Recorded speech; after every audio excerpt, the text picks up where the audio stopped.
Hi, I'm Kyle. I'm Josh. This is Two Guys, One Car. Welcome to our car. Dude, it starts with Two Guys, One Car. That's the name. It should start It's with welcome the to our car. name. No, but it has to start with Two Guys, One Car because that's the name of the thing. Just get in the back seat. Ride along with us.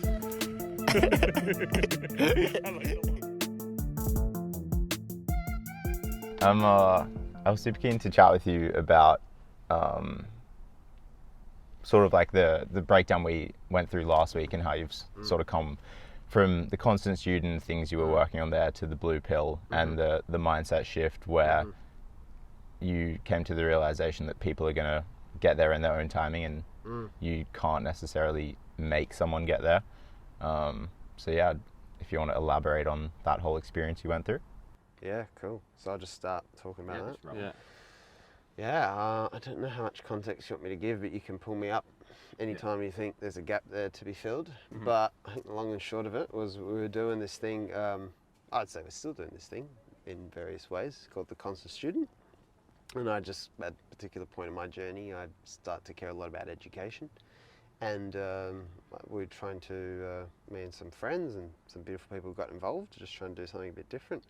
And probably try and scratch some of the itches that our current ways of educating and living together don't really seem to get to. That's that spot low on the back, that's the real spot that really itches you and you just want to get there. And it involved a whole bunch of different things.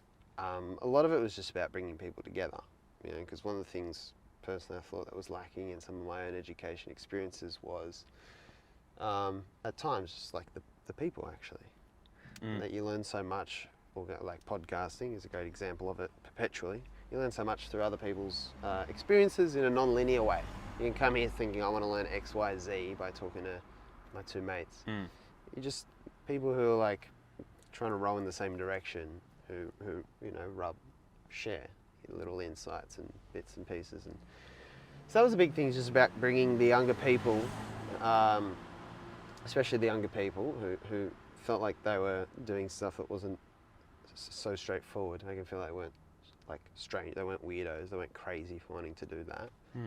And that there were other people, and that like gives a bit of more, oh, okay, you know.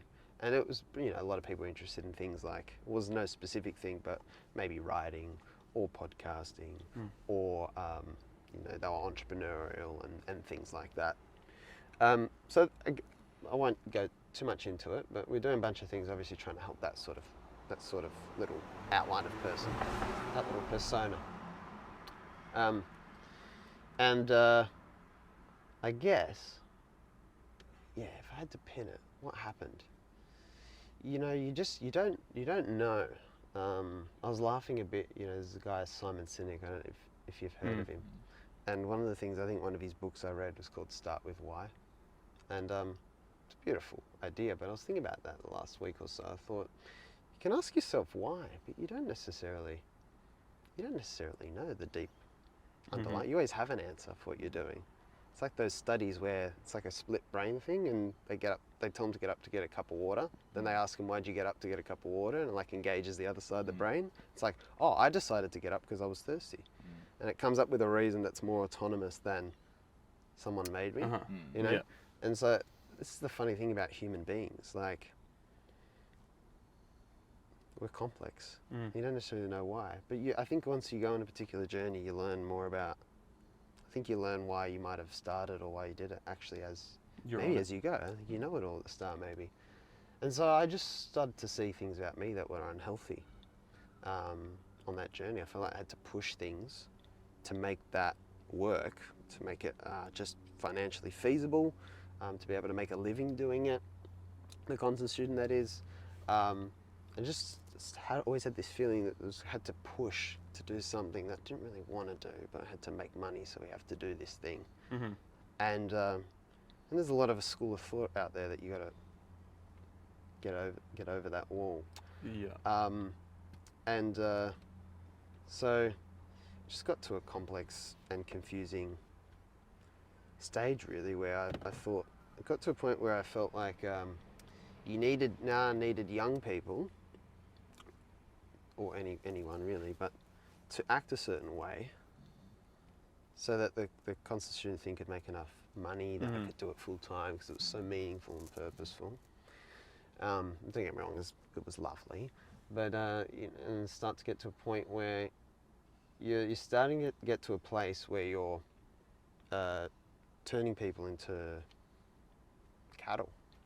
Yeah. You know, there was this idea that, I don't want to criticize what anyone else is doing, but there's lots of things out there right now which obviously seeing this huge gap, and they go, oh, we can train, we can help people learn and get jobs in X alternative sort of industry, stuff like that, which is fine.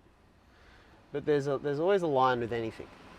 In the same way that you can be a tennis player who, whatever, I play tennis, that's my thing, I'm pretty committed to it, you know, or you can be a tennis player who's like rude to your family and rude to friends and actively rude and arrogant on court, and it's still tennis, Yeah. you know, Okay. so it's not tennis, it's you. So there's a line where sometimes you turn people into a little product. You start trying to put, like, it's all right for you to be you, but can you please be you within these boundaries? Because this is a really good opportunity, isn't it? And you start selling people.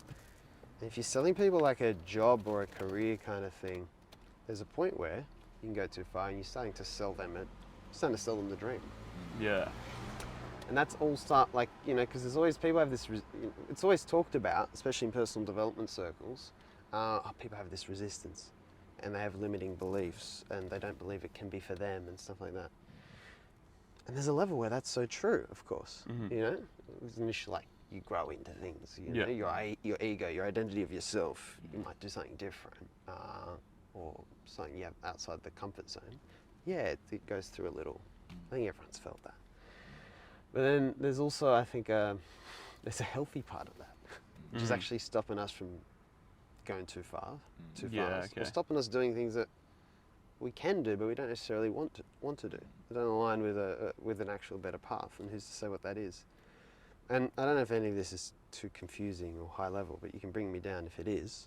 But that was, these are just some of the things I started to see, and that, I thought that was very murky, you know? I think that's very murky, because it's very confusing. You know, on one hand, you got this idea, which was big in the constant student. It's always been big, you know, I've been podcasting myself for 2.5 years now, something, I don't know. And there's always a big theme in the podcast and all that, which I still care about, which is the peacefulness. It seems to be the place to get to. You know, a place of just calm. You know, the non-overcomplication of life. You know, like just being a human being, being caring for other people, to yourself especially, self-awareness, all that stuff. I still think there's so much joy found in that journey alone, in just knowing yourself. And that ripples through you being a better person to others normally, I've found. So that was always a bit, but then you had this other theme of, you know, come on guys, you can do it. And you can be this, and you can be that, and you're not seeing this part of yourself that I see, and I'm going to help you get your potential, and blah, blah, blah. So that was, you know, and to me, it's a confusing lumping, actually, right? Because one's implying a little bit more go, go, go, but it was never felt that way when you're encouraging people, like, yeah, you know. And then the other one's like, right now, as you are, where you are, sitting in this car, anxious about whether you're going to stay at uni or not, anxious about being at home, anxious about being single, or anxious about being with your partner, or anxious that you are enough. You are enough as you are now. It's a fundamentally hard thing for us to accept in our lives, but to me it's the core of everything. So much, just everything we try to do all the time, and where it goes wrong comes back to, I'm not enough. This deep-seated feeling that we're not enough, that there's something we have to do, achieve, be in other people's eyes beyond ourselves that will make them love us. And it's all just a search for love. It happens in so many forms. Anyway, so you asked about transitioning to the blue pill. I had a moment where I thought I realised I was kind of full of shit. And I don't know if it'll ever make sense to anyone. I don't know if anyone will actually agree, but I just thought, gosh, Joe, you've spun some real crap lately. But the biggest red flag, funnily enough, was that this big purposeful thing which I was beautifully, wonderfully at the center of, it actually made life not worse, but like my overall experience was not as good as the period I had before it, which was very funny. And it was supposed to be really meaningful and helpful and education and rah rah rah. Yeah. But the actual overall, it was just because there's more frustration, there's more attachment. And I think because I veered out of my lane. You know, when you're veering on the freeway and the boom, boom, boom, boom, boom, when you're going out of your lane, I think life's like that. You get a lot of resistance once you're going outside of the lane that nature has for you, you know? Anyway, so the blue pill was like, at a point where it all became clear, I realized I didn't have to do anything, actually. That doesn't mean I have to do nothing, it just means I didn't have to do anything. It's the complete opposite, you know? You can do everything, but you don't have to. And so, you know, and then it's like, I don't know, there's a scene in How I Met Your Mother, the TV show, where like they see someone's bad habit and there's like a glass shattering moment and then they can't unsee it. So every time that person does that thing, like when they talk, then they never heard it before, but now they only hear it and it pisses them off. So I had like that moment because I realized all the kind of like people who give you advice in this space and all that, and I was having a look at it, and it all does make sense on a level. It's all like the famous like YouTubers and all the authority figures and the non-fiction authors and all, mainly them. Like I'm being harsh on them. Everyone's capable of. Anyway, they're the particular people who seem like this alternative space. They seem to be the go-tos and who everyone looks up to and all that. And I just got to a point where I was like, oh, these people are funny. I think these people are more confused than the people they're trying to help. And even if I'm way off on that, the biggest thing is they take themselves way too seriously, and that shit's contagious. And the funny thing is, if you come back to, I encourage you. Eckhart Tolle has this line. Always remember: don't accept or reject what I say. Test it. The idea that everything, most of the bullshit that's going on in yourself and in the world is back to the idea that you're not enough, right?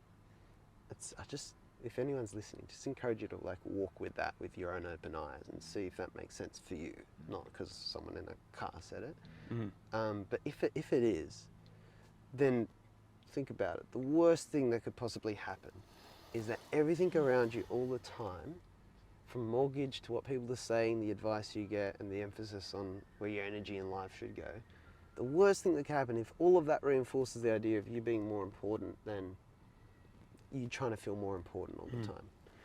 You know, enough is like, where's this bar where I am? And important is like, but trying to be important is like, the bar is like really high. If I can do that, I'm important. If I can do this, I'm important. TV show I was watching last night where like a guy falls down the pecking order in his company and someone else was like, don't worry, I'm gonna make sure you're still important. You know?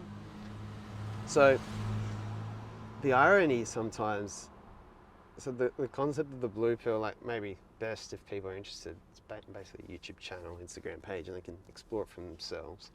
But one of the funniest like ideas for me is the idea that, because it's all comedy now, and so instead of this education serious, this is actually comedy and taking the piss. And the funniest thing is, I'm not alone doing it, but we all know that we can't be any better than anyone else we would be laughing at. That's the joke. You know, the mission statement is that, you know, well, if we make the world worse, as long as we get famous and rich along the way, then it's fair compensation, because that's what everyone else is doing. It's all right if I miss. I'm going to have this fucking life. I'll be a thought leader. Everyone want my advice. Everyone think I'm fucking great. They'll come to my conference. They'll cheer for me. They'll wear my t-shirt. You know, it's not a bad price for missing the mark. Making the world a bit worse. No, I can live with that. So that's the joke. You can't try and stay not what they're saying, what I'm saying. Just as soon as you say that, no matter how accurate what you think you're saying is, you tend to miss one thing that's bigger and simpler. That's just the one blind spot and the one place you wouldn't want it. And that's the funny thing about, no matter how much great advice and all that we have out there, the worst, it's never worth the price for me if it makes things more serious than they should be. But that is very often the consequence. You're like, but what so-and-so says is great. And it might be. Just got to listen with an open mind. Mm-hmm. But it's so often hard to see the true price you pay for, ideas in your head. Mm. It could be happening right now. I could be feeding you two the biggest load of hodgepodge that's ever been delivered, and I have no idea. I'm speaking from my experience and my current conclusions. You guys are thinking, yeah, but we don't know. It could be in the middle of like someone could be watching or listening to this, whatever, a couple of years from now, going, because I look at podcast interviews, like not of my own, just other people years ago that at the time I was like, yeah, wow, this guy's the man. And I look now and go, this is insane. This is insane. What? And that's the lot. But see, if you want to take yourself seriously, you're screwed on that. Because you try to get ahead of that. So the people who try to outpace this inevitable hypocrisy of trying to tell people what to do in life, and that they become, so the more aware you become of it, actually, the more dangerous it is. Because then you try to like outpace it. Yeah. And it's actually a surrender.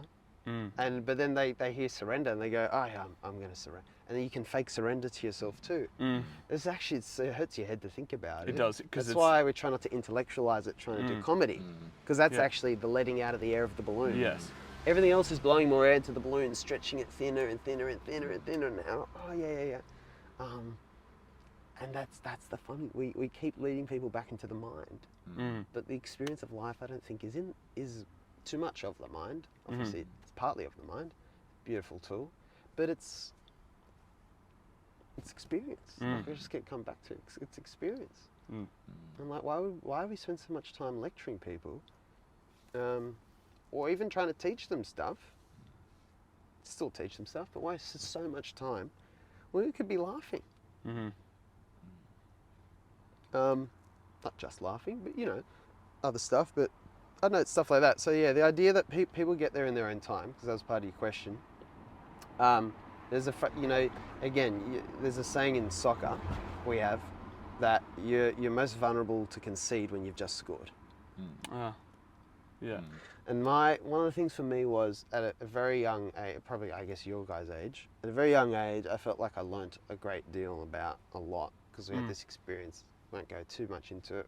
We were doing some work in Nepal, and it turned out to be not what we thought it was. It was a very big eye opener, a very big dose of self-awareness, it seems. And so you get this idea that you've kind of seen something and learned something that other people haven't, and then you have this contrast between what you see in others and what you feel to be true, and then you have the desire to try and share that with people. But what starts off as sharing can start to get compulsive when it actually comes from a place of need in you. So sharing is like, I have lollies and I go, hey, would you guys like a lolly? And you guys go,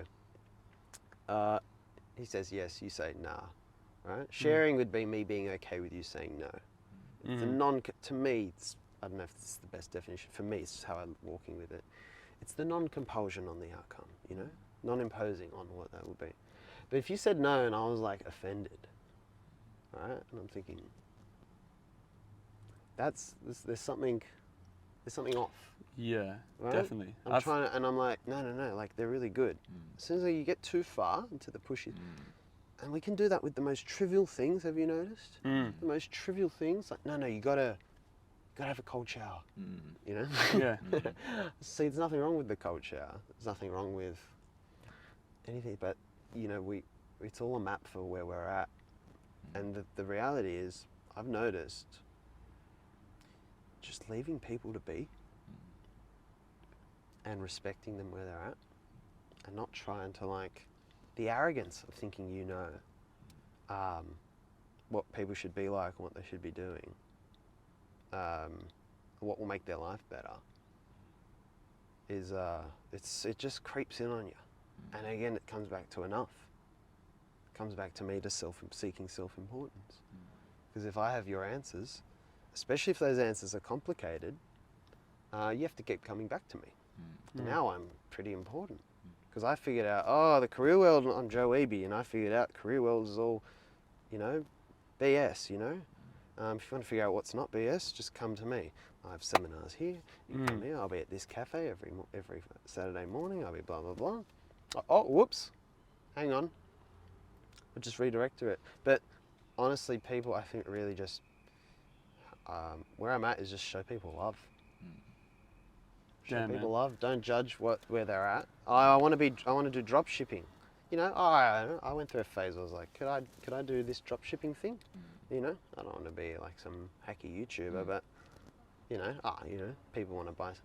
All right, so I went through that phase, you know, and you know, I realized it's not really worth the effort. It's not going to be some quick passive income thing anyway. And then I moved on.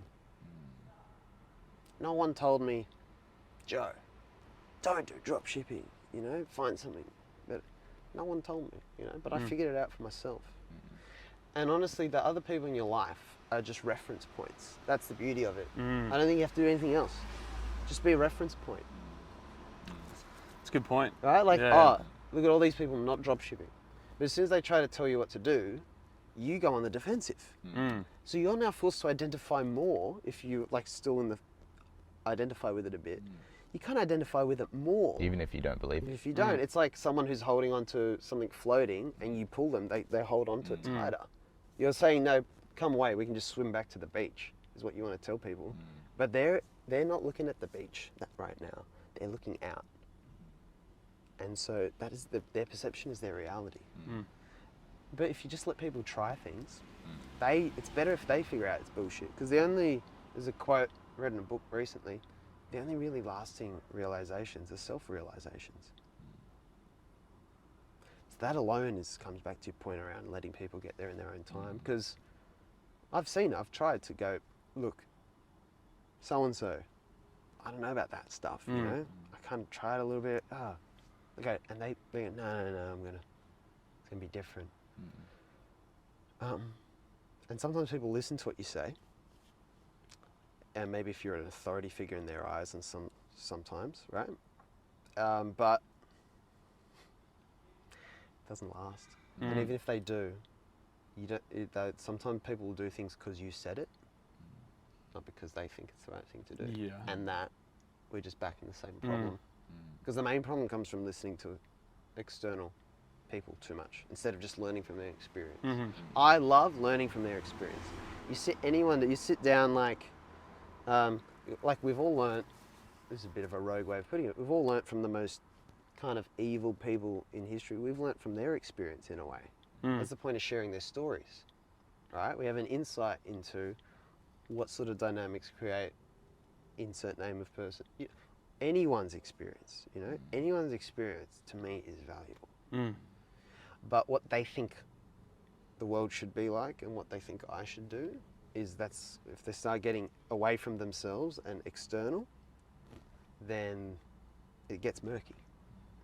But if they like, oh, this is how it is for me, that's different. It's their story. Like watching a movie, you can take from it what you want. And you can take everything from it.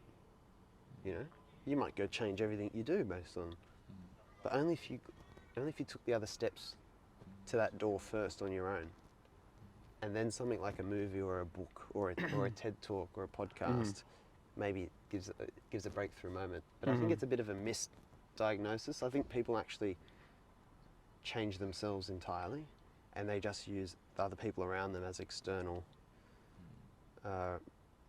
Reference points, aids. You know, I like that idea of like a doorman. Everyone else is just a doorman, just showing you doors, opening doors, but you walk through.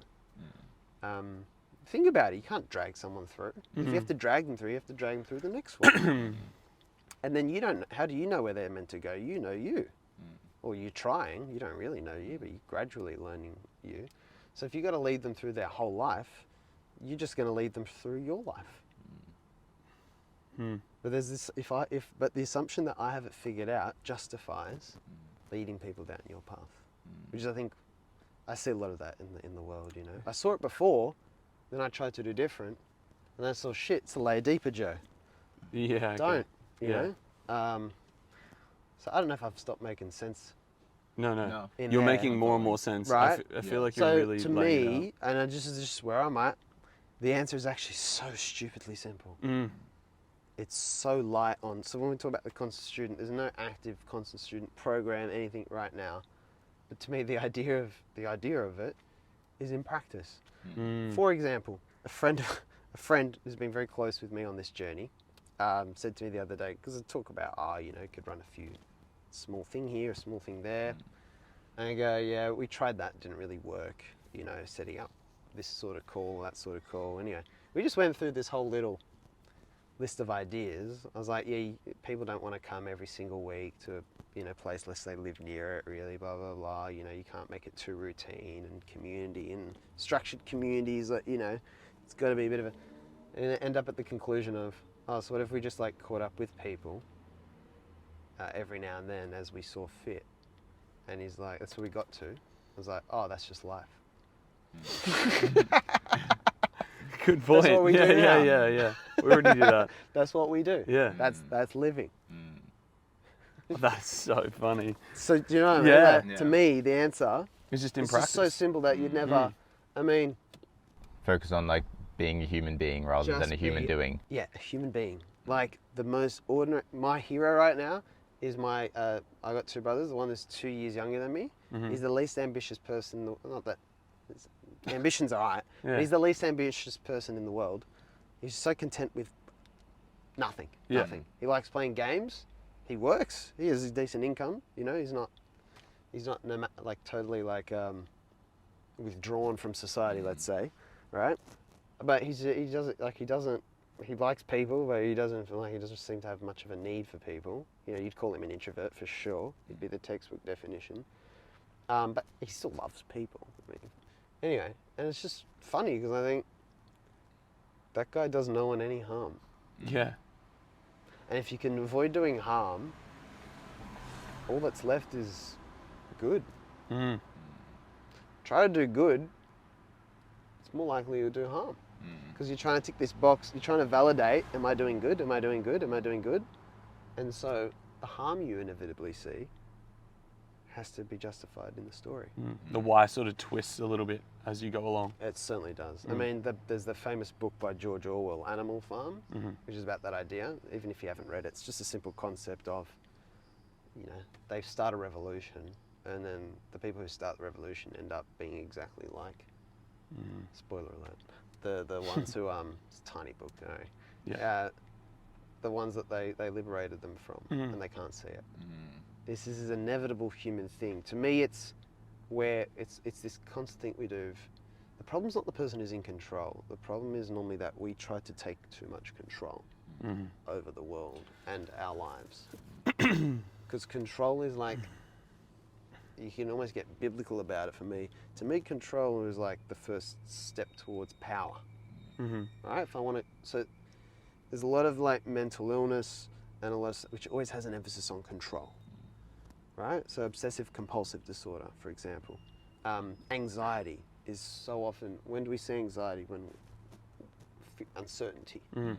We don't, and the abnormal anxiety is someone who, I know what I'm doing today, but someone else who doesn't know what they're doing today might feel panicked by it. And we'd call that abnormal because it's just so far beyond what we'd consider normal. Right? It's all relative. Even a lot of the eating disorders, a lot of the kind of where psychology and psychiatry are, is that so much of it is about control. I knew someone who had it, who the catalyst for it they remembered was they had a freak out about their career just before it started. Right. Yeah. And so there seems to be this thing in human beings around, where can I find control? I can't get it here, can I get it over there? And so it's a layer deeper, so it's not as linear as a lot of the other everyday challenges. But yeah, and control. And then what at the extreme ends of the spectrum are people who have a lot of power. So they can have control over a lot more people. And why would you want control? Why would you want control? You'd want control if you're not content for things to flow their way. And you don't like the way they flow. And I think that you probably don't like, the least you like yourself, the more you don't like to let things flow. Like you have the idea that you've got to craft things in a certain image so they'll be better. Mm-hmm. But if you're great inside now, what do you need to shape your way? Probably nothing. Yeah. It doesn't mean you don't respond to, you know, someone who's, let's say someone who's homeless who wants a bit of conversation or a bit of food, you know. Doesn't mean that there's no interaction with the world and there's no leading towards its improvement. It's always improving. I think we're just foot soldiers in that improvement. It's like the CEO of a company. None of us is the CEO in this overall. The most amazing people study Apple and Amazon to see how they make these big companies. But the best run organization in the world is the world itself. It's a fantastically complicated organism with its whole market, and things are marketing to each other constantly. You know, the flower has to look a certain way to attract the bee, and it gets the bee to do something for it. It's got this whole economy in it.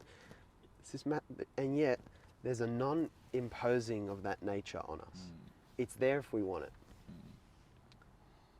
And we're delegated a little role, the same way anyone has in their job. They don't get to decide, you know, what we do with the money and all that. But I'm a barista and I can make these coffees, and I can. So much of it seems to me, what are you going to bring to that? All right, you're a barista right now. You know, are you upset about that? Are you going to be grumpy about it? That's your choice. That's fine. Or you can. I was at a survey yesterday, filling up the car, right? And for most people, working at a servo is a mundane job, isn't it? This guy working there yesterday, up at the Central Coast, he's the most cheerful guy I've seen about 2 months. He's like, hello, would you like to donate to this? No? Oh, that's okay. Here's your receipt. He was on top of it, and not in a fake way. I mean, the guy's a servo attendant. And he was just turning that, he's just turning that into a divine experience. And when I had my big shift, which we talked about last week, and I kind of recapped lightly here, which is also not as much as what I was doing as well as who I am and personal reflection.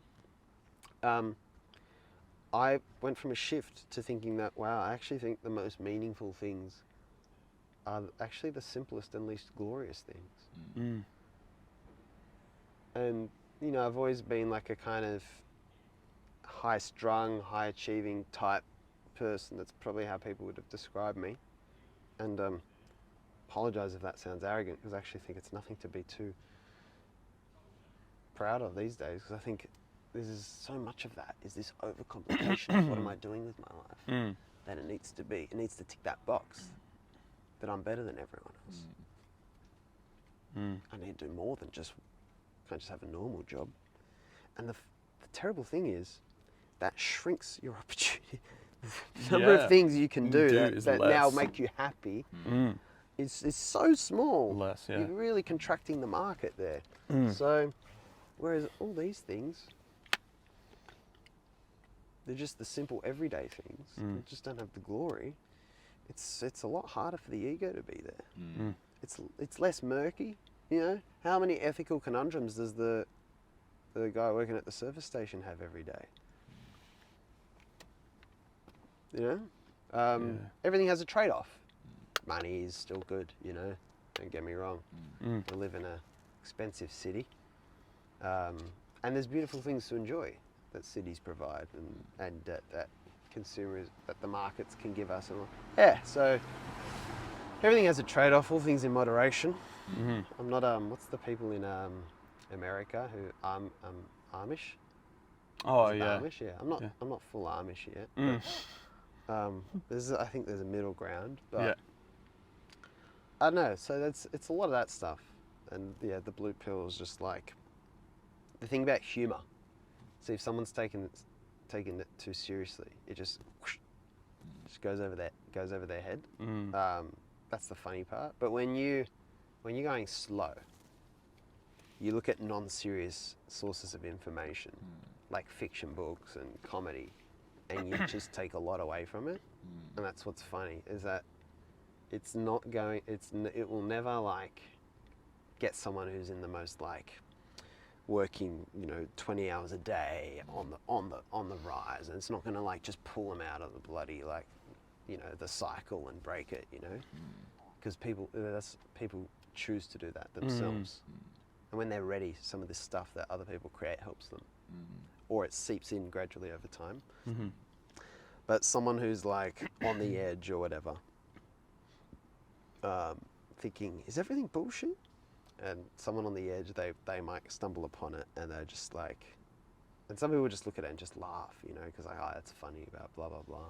And some people take way more out of it, like, oh no, oh dear, and that's the funny thing about that stuff, is that the range of potential reactions to it, or whatever, is huge. It was like, it's the Walt Disney line, like the best form of education is through entertainment. Yeah, it really is. And it really is.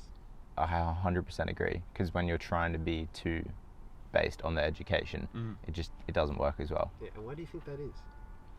I think because you're probably allowing yourself to see it for what it is, and allowing yourself to have no expectation and no pressure. At least that's what I find when I've learned some of my most important life lessons through watching TV shows and movies. Yeah. And when I'm watching those, I'm fully relaxed, calm, in a peaceful state, and I can absorb so much more because I'm open to it. But when I go into an educational setting, there's a lot of pressure around it. I'm switched on, I'm really focused, and I have a great expectation of what I want to get from it. Yeah. And I blind myself to all It's the almost lessons like- within. Yeah, it's almost like to your point before of like you're learning a lesson through practice. Like if you're sitting there watching a movie, you're not really going there to learn. Like you're going there to watch a movie. So it's like you're just living. But if you go to something like education and whatnot, it's intentful. So you go there with an expectation. And again, smaller pull. It's like, I need to come out of this with something. And you latch onto something, and then it justifies itself. And like to your point,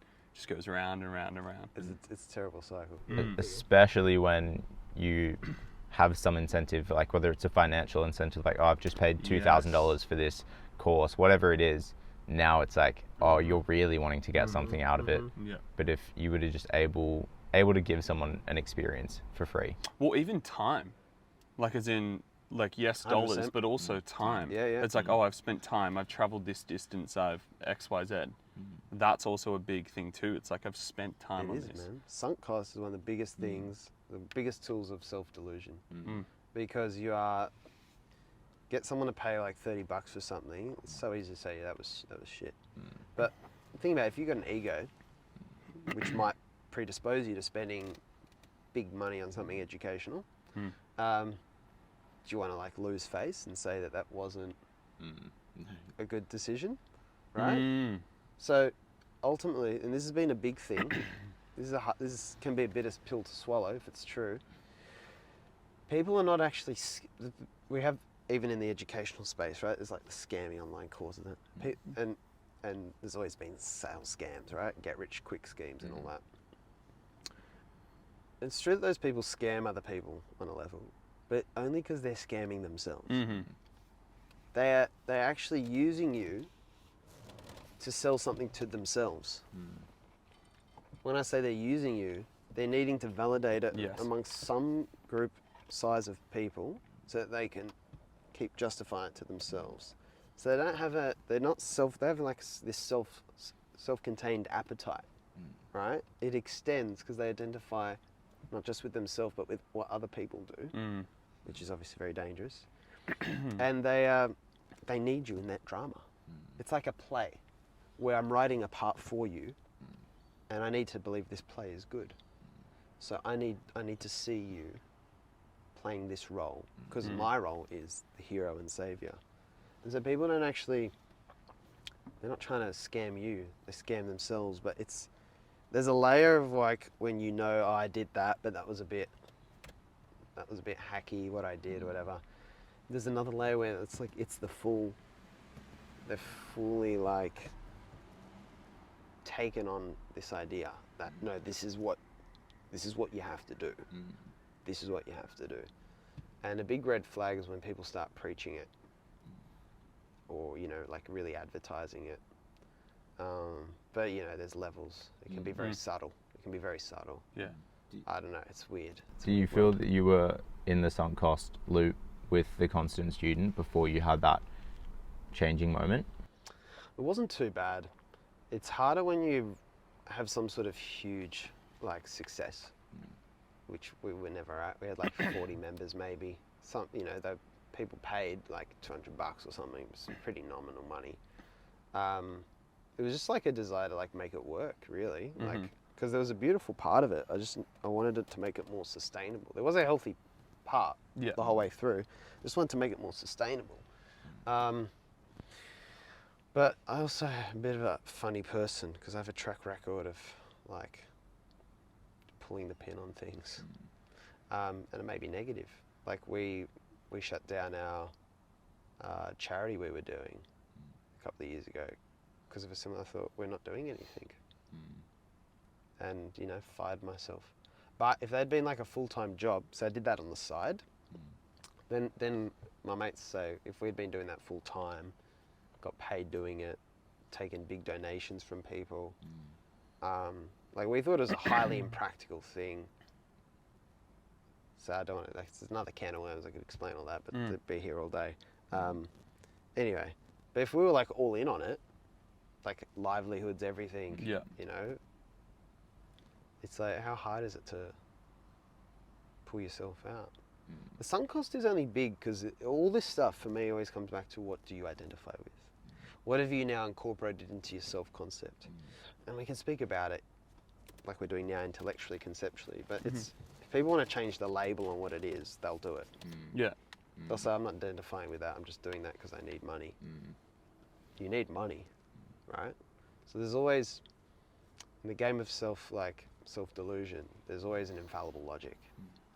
That's why trying to talk to people about it out of it is foolish.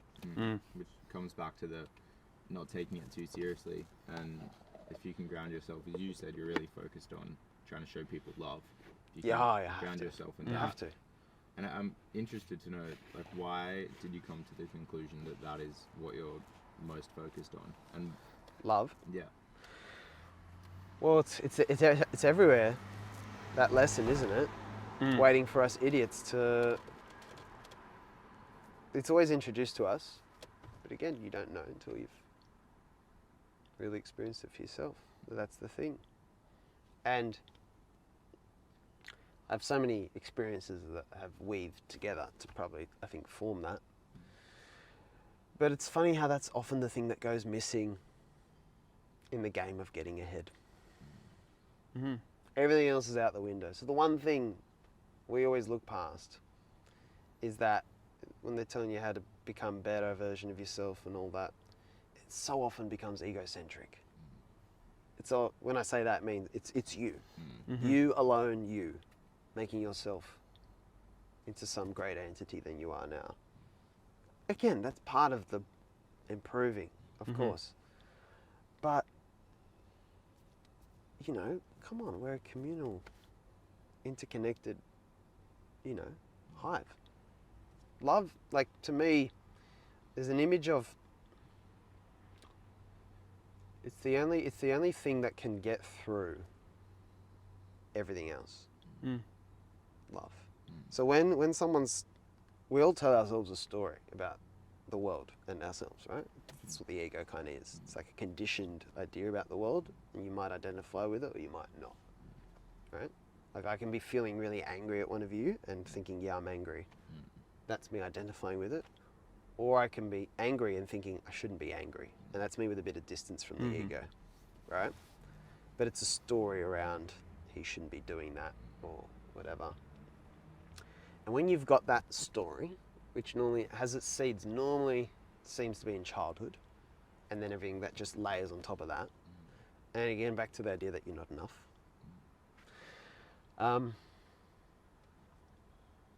It's impenetrable logic,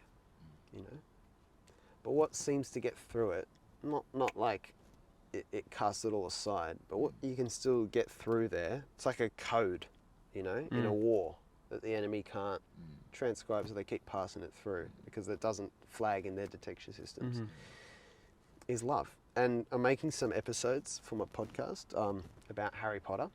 Mhm. Because I reread the Harry Potter books after I had this little moment last year. Mhm. And I realised these children books, they're like a whole religion. Mhm. Not to necessarily replace any other beautiful, wonderful, well-intentioned religion out there, but it's all beautiful, and it's all about that love message. So if you look at that, in those books, Voldemort, to me, is what the Christians would call the devil, Mhm. right? He's the pure, it's all about me, Mhm. and I'm gonna make everything better, get rid of all the muggles. He's got like, my type is the best type. Mhm. We're gonna win. And he knows love. He doesn't know love at all. And then the opposite is like Dumbledore in the Harry Potter things, who's like, love is the most powerful magic. And so it always sounds trite. Mm. It sounds like, all right, yeah, love. Thanks, that's helpful. Can't kill anyone with love, can I? Mm. Like, what's that going to do? But that's the biggest thing, because Voldemort can't understand love. He misunderstands like his own supporters that betray him Mm. because of who they love and who they don't want to lose. But he can't understand that bond. And it's the only thing that actually, like, that's what that story is all about. It's Mhm. actually what most stories are about. And there's just a feeling. Mm. There's a difference. Yeah, I think a movie that like describes love for me in almost like the best way, but also in a way that makes no sense, is Interstellar. Yeah, I love that movie. Dude, Love that movie. like just What the a film. fact that it's like when he comes back to it and the whole thing is cyclical and Yep. it's to do with his love for his daughter. It's Yep. like I've dated my partner since like I'm 22 now, That's since right, we were like yep. 15, Yep. like so for a long time, and like it's a weird stage to date someone for because you're really growing, like, and you're you partner up with them almost, like, Yep. all right, we're gonna do this together, but it's always been, and I literally can't explain it, but it's like that's the best way that I can explain it. Always put for like the way I see love is the way that Interstellar describes love. Yeah. Like it's always like that. It's very much beyond words. Mm. Put it that way. And that's Yeah. why art, gosh, it's so easy to overlook art. Mm. But art is like the higher dimension stuff Mm. of beauty being put into terms we Yes. can interact with and experience. That's what it really is. Yeah. Music says more than any Oh. encyclopedia ever will, Mhm. you know, or any lecture or talk. That's the most divine thing for me is music. You know, isn't it funny that everyone likes music? Yeah. No Yeah, one, yeah, yeah. no one doesn't like not everyone likes comedy. Not everyone likes reading books. Some people don't like movies, but everyone likes music. Yeah. Mhm. Everyone. Mm. Right? And why? Because I think it's something. It hits something. It's, you know, Alan Watts. It was always his biggest reference was always to music. He said existence is basically like music. It's playful. Mm. There's no serious point for it. We played that video last week. You know, there's no serious purpose for it. It doesn't have to be there. Mm. Yet it's there. And how good is it that music is here? Yeah. So when we talk about love, that's like us. Mm. We don't have to be here, Yeah. but it's great that we are. Mhm. It's like, I call it a party. The party doesn't have to happen. There's no serious reason for the party whatsoever. As soon as it's serious, it's bullshit. And it's like some of the weddings I go to. This is a celebration of, we've ticked a box, you know, and here's all the other boxes we ticked. This is why it looks like every other wedding and you can't feel a soul in it. Mhm. Because this is all a recital. Because now I need to feel like I'm on the track. So as soon as it becomes serious, you lose the party. That's a metaphor for our existence for me. As soon as you're getting caught up in the importance of it, you miss it. Mhm. It doesn't have to be there, Yeah. but it's meant to be enjoyed. Mhm. And you can talk to people, or you can sit on your own a bit. There's many different ways of interacting at the party. The only thing that's really wrong is trying to take over, Mm. trying to steer the fun Yes. to your version of fun and necessitate that everyone else plays along with your version, instead of just going, hey, I'm going to go do this over here. Who wants to come? That's the share, and that's back to the place of sharing. So the idea of enough is that, like, if you're enough the way you are, there's no need for anything. But that doesn't mean you have to avoid anything. Mm. That's when you have the self-love. And that's a light that, you know, and that's what all the good spiritual guys, I think, say it's like the light doesn't choose where it shines; it just shines. Mm-hmm. And as like kind of you know, mushy as it is to say, that's to me the goal.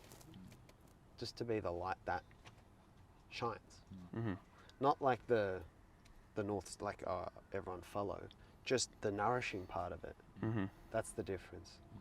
And that's what the love is. It's like it's the light's just going out. Mm. And sometimes, you know, you want to take a focus sometimes too narrow, we spotlight and we narrow it in too much.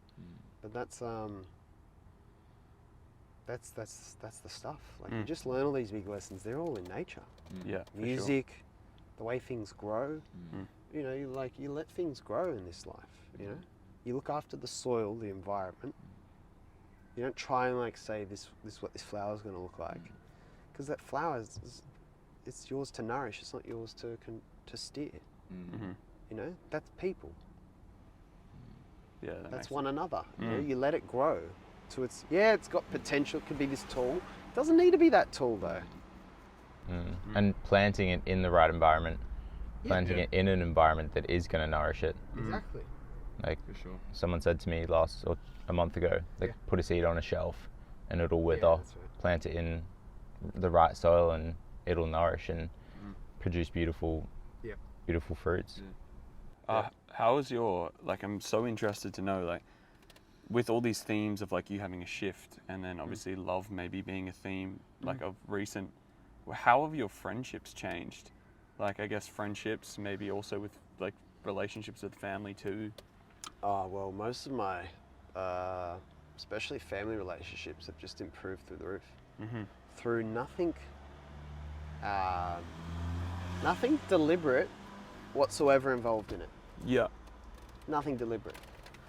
I don't know if my family even knows this, Yeah. right? I never said, I've woken up, I was living a lie, but I'm going to be good now. You know, I didn't come, you know, nothing like that. And so it's so hard to see the cost of being attached to bullshit. Mm-hmm. Because what happens is that people around you can't tell exactly what's going on, but they pick up a feeling and it impacts them. And so they often will react. So often when I was, say, at home with family, and I'm on my mission, you know, I'm going to say, no one understands fucking this stuff as good as me, so it's got to be me.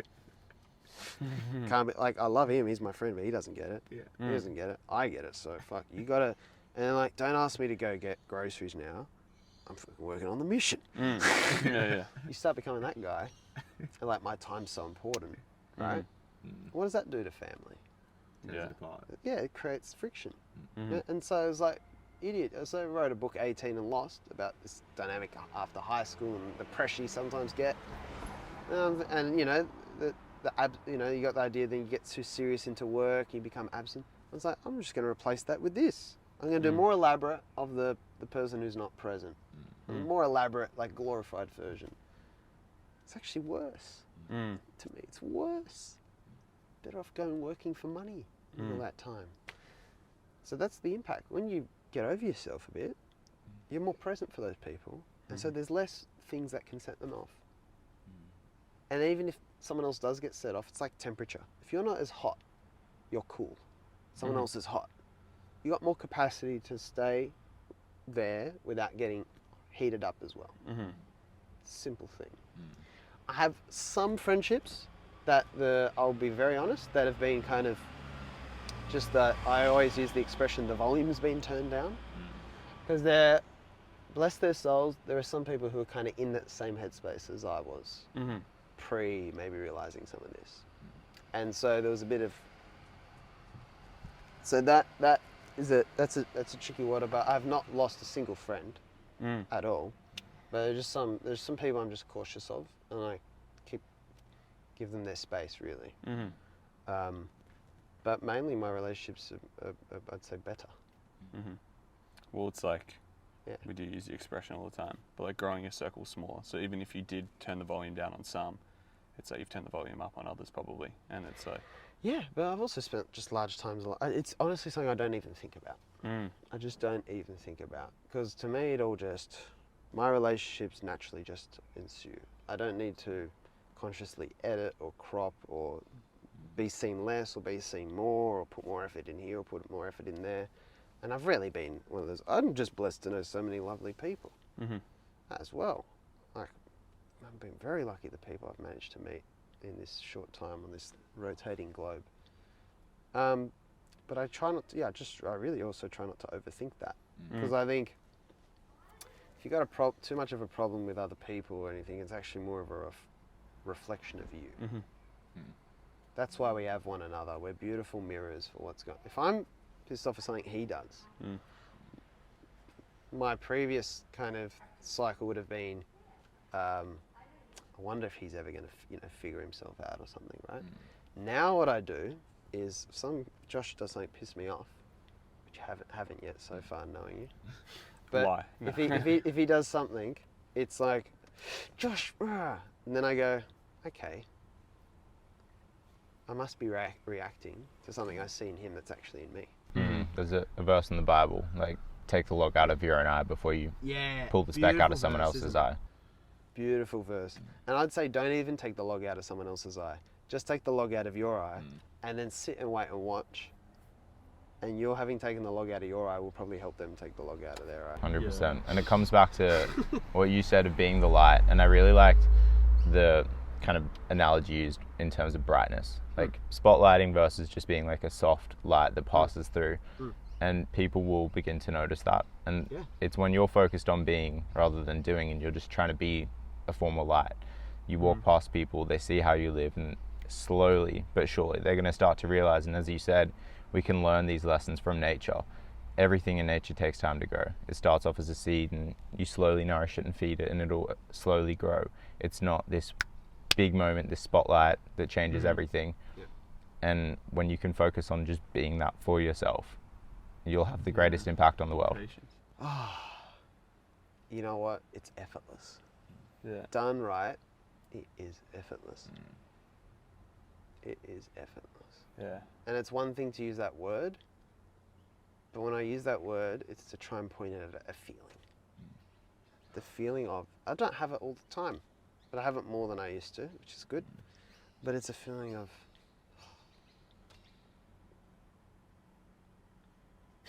you find it more in silence. It's beautiful. And I think, I said my friend Luke is always the one I go to. He's my go-to with all this. He's been on a similar journey. He's like, why do we get so wrong, Luke? Why do we get so overcomplicated? How did we ever think it was more than this? You know? But, and, you know, I have a moment, I may have said this to you last week. I had a moment over the January where I lived on the beach and the cousins were up. So there's one cousin, she's got young kids, right? And bless their souls, I love them all, but the adults are always, you know, they ask those sorts of questions about, you know, so, you know, how come you're not married? And, you know, when's this and what's that and what's this thing? You know, that's adult life, of course. And then the kids, like one's 4, one's 6, and I just enjoyed so much playing with them.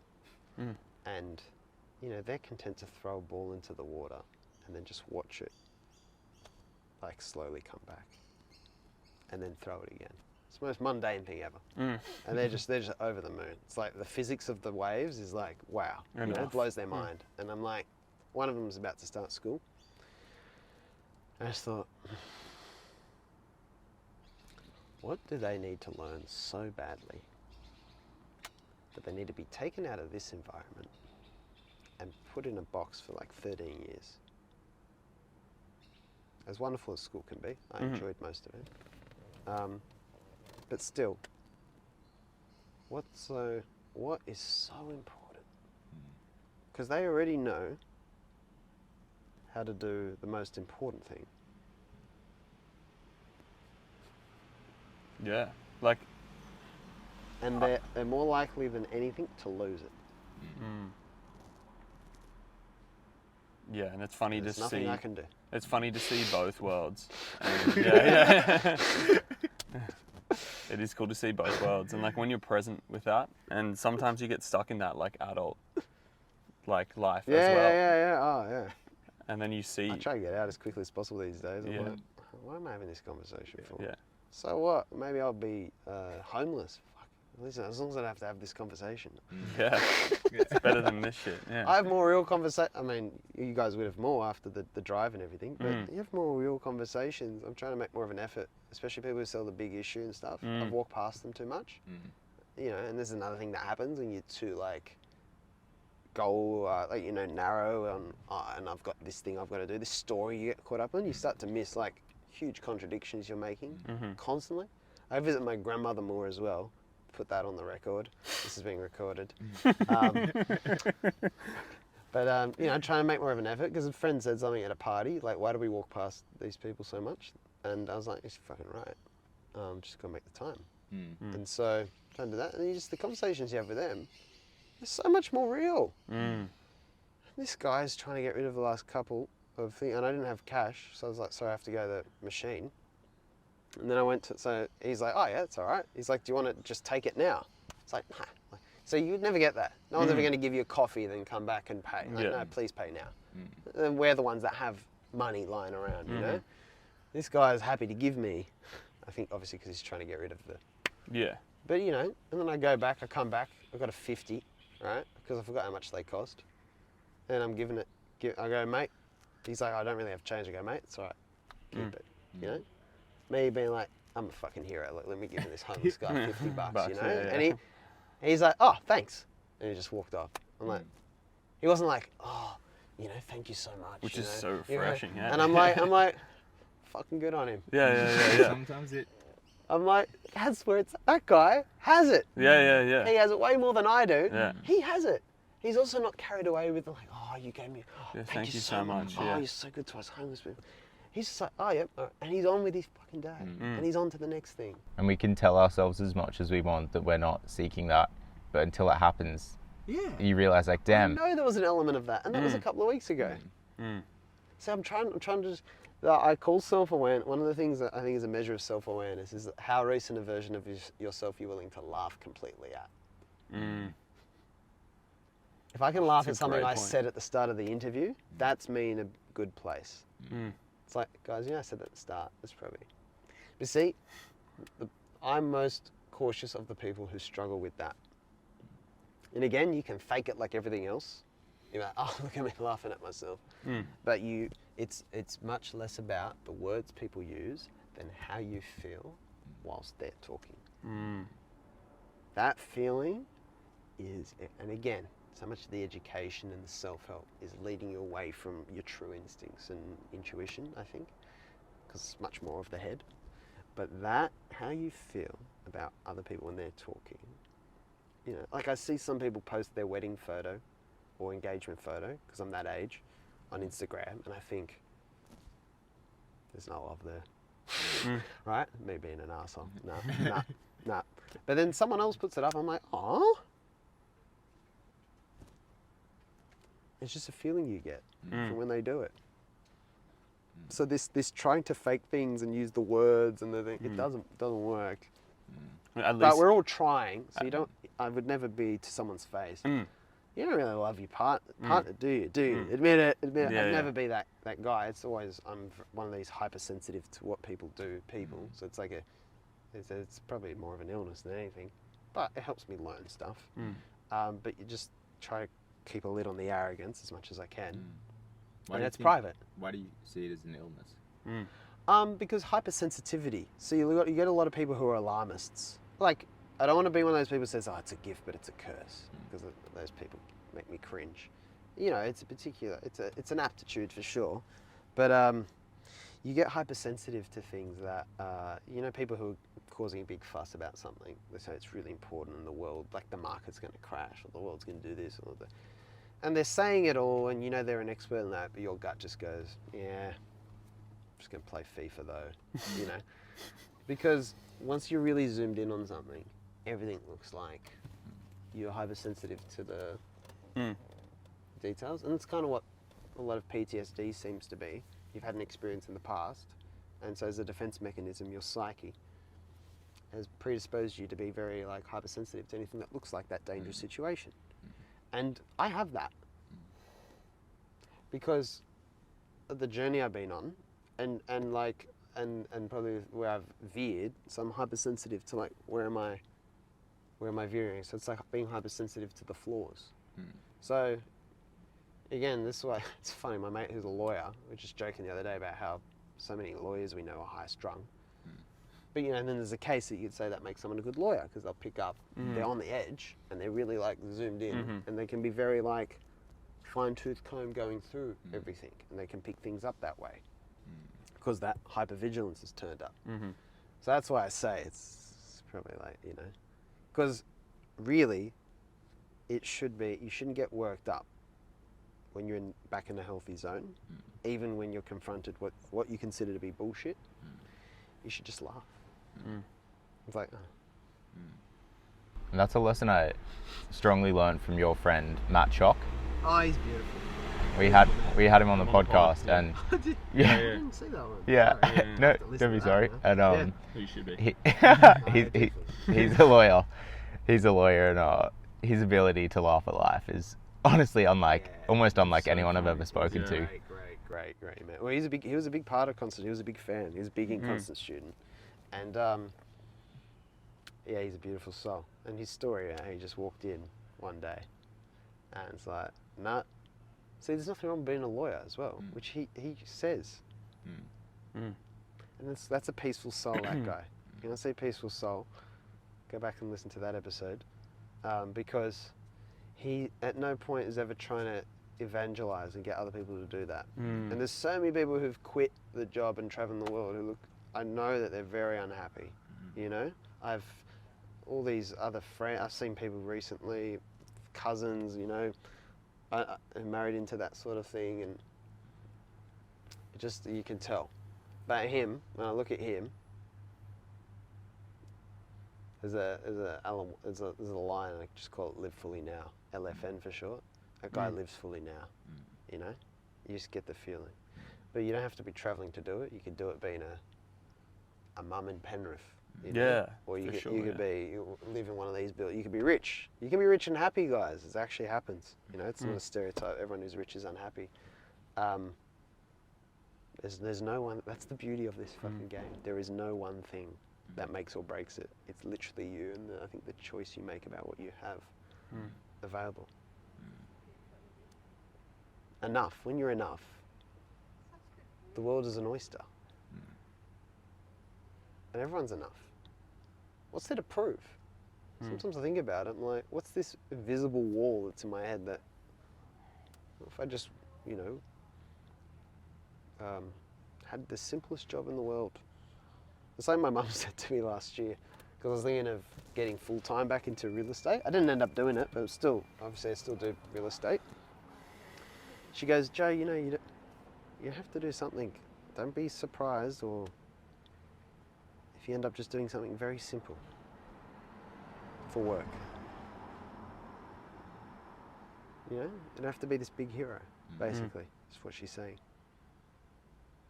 What was that like coming from your mother? It was beautiful. I already felt that myself at that point, but To hear from so the person, lucky. Yeah. So lucky. I mean, one of the big things in this last year or so of some serious changes, it's been interesting to see what's lost value in my eyes, but what has compounded in value. And parents is one thing. Even though I'm 28 years old, my respect for my parents and appreciation for them. I should actually tell them that, hey. But I don't want them to get big-headed, so might ruin it. That's one thing that's gone up. Just like, wow, I'm so glad that they're not like out there. They're not the sort of people that really push anything in particular. They've really just let me and my brothers, they've really just let us be. Not like giving us a free slate, but also think, you know,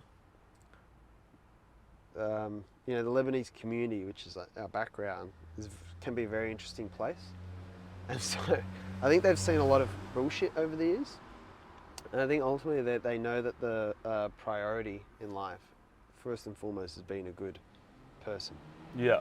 Like you said, human being, not human doing. Everything else is a beautiful bonus. That's honestly how I try to look at it. There's nothing, even the blue pill, started it, and I was getting worked up in it. In terms of these, this is what I mean. I'm not here to try and paint myself as a. It's just you recover in layers. Seen Shrek? Yeah. Ogres are like Yeah, onions. They smell? No, they have layers. And we're like ogres in the way that they're like onions. We have layers. It's very rare.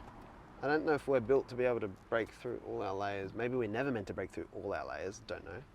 But I see it. It's just layer after layer, you know? It's like it's one of my things, especially from high school and all this, a high achieving persona that I used to carry. So anything that's possibly like an extrinsic achievement Yeah. is like it's like an alcoholic going back to a pub for me. That's what it's like. Now you should be able to, in a healthy place, go have a beer with your mates though, and eventually. But there's no rush to get there. So that's me with anything that is outward facing. It's still, I can still get very like, I need to push this a bit harder and I need to do this too, because then we can go do this, and your mind starts getting away from the now.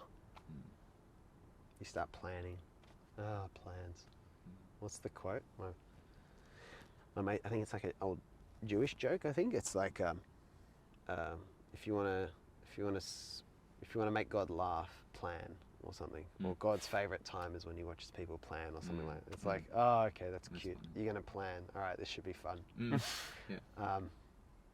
That's like so true. But it all just creeps in. But I think it's the beauty of it creeping in. All your bullshit creeping back in is, I think, it's like pain. Here's where you're still sensitive. Here's still where you got a bit of patchwork healing to do. That's the healthy, like the usefulness of pain, you know? I'm not a pain seeker. I'm not doing it so I feel pain, so I know where to improve. I think that's a bit deranged. It's just the organically, where does pain come up for me?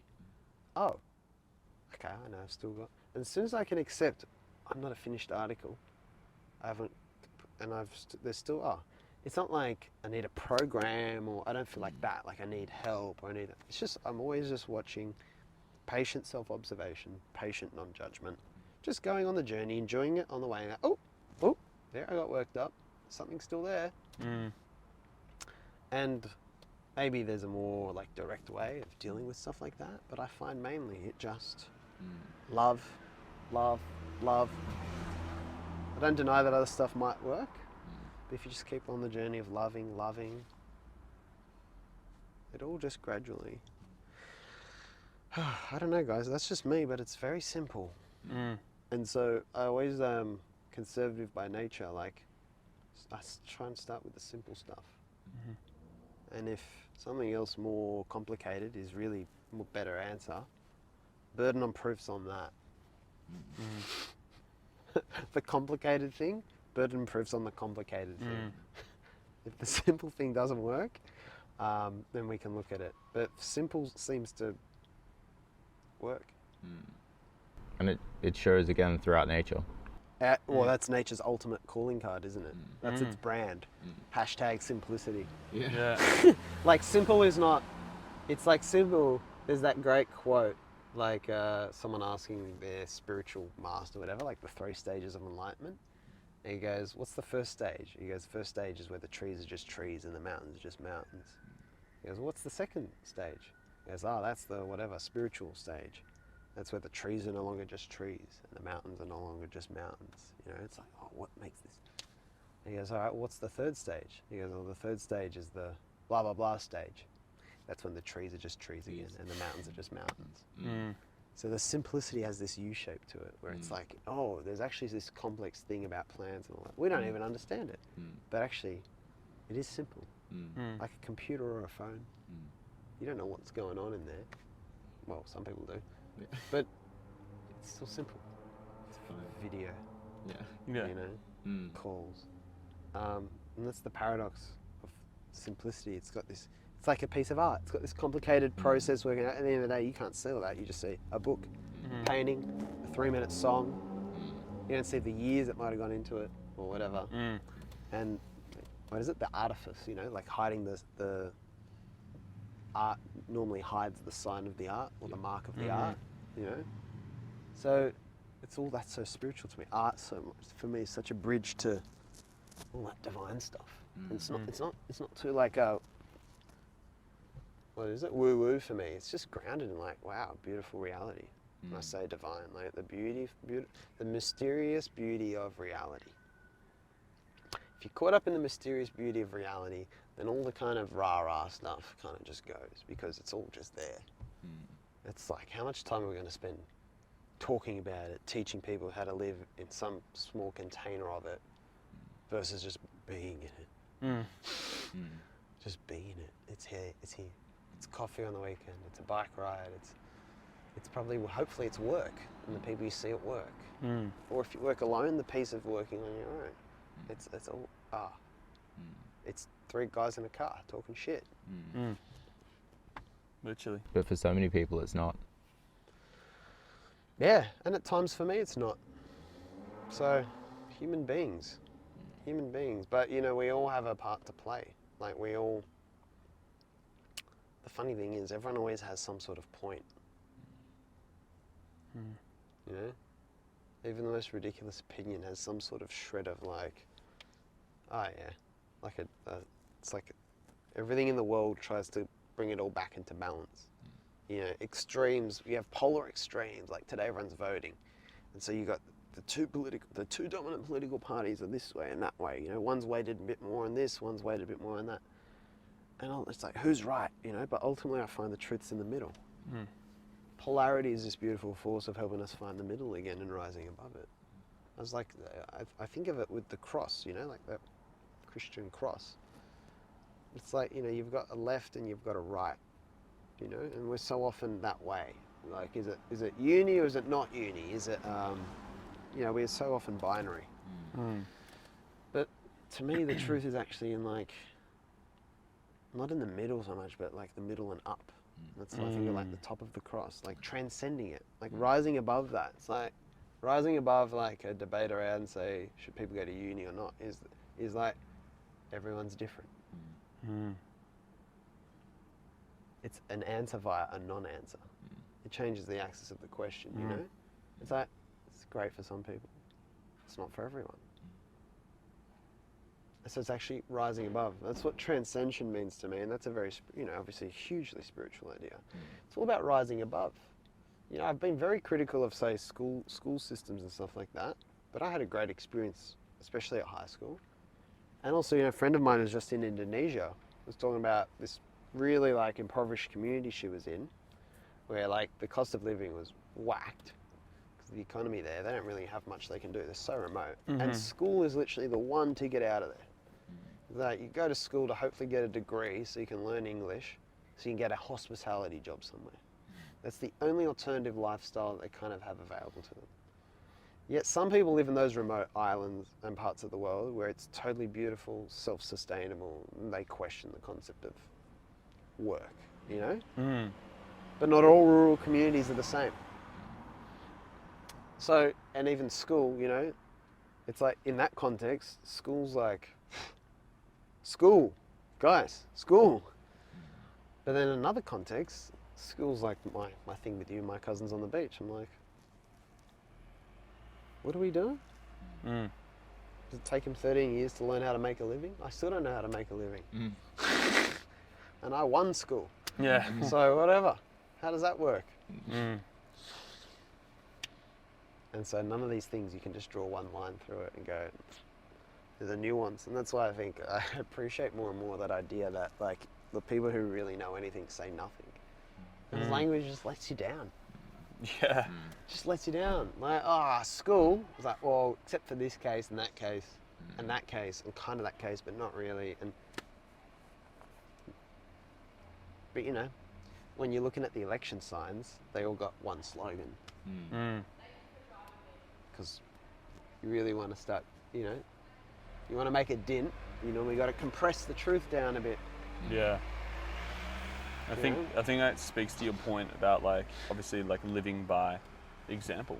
Like actually just like, you could try and tell someone something as much as you like. It's like, you saying all this makes me really reflect because I'm better at it now than I ever was. Just the thinking that you know better for someone than they do. Oh, yeah. And Oh, just like mate. being able to try and articulate that then through words. And Yeah. it's never the answer. See how simple it is just to be around them. Just to be. Yeah. Right? And that's See how it. easy that is? Mm. You're just being yourself. Right? They say, I need to, I don't know, I need to get 10 tattoos or something. So I'm like, imagine this is something like that. And you just be like, oh, yeah. I don't really see why anyone would do that, but I guess you would know it's you. Mm. That's it. Yeah. You know? Because you're on their side. Mm. Yeah, because it's like if you really do love that person, Love them. You accept their decision yeah, to make their own and that is your love decisions. for them. That is your Yeah. love for them.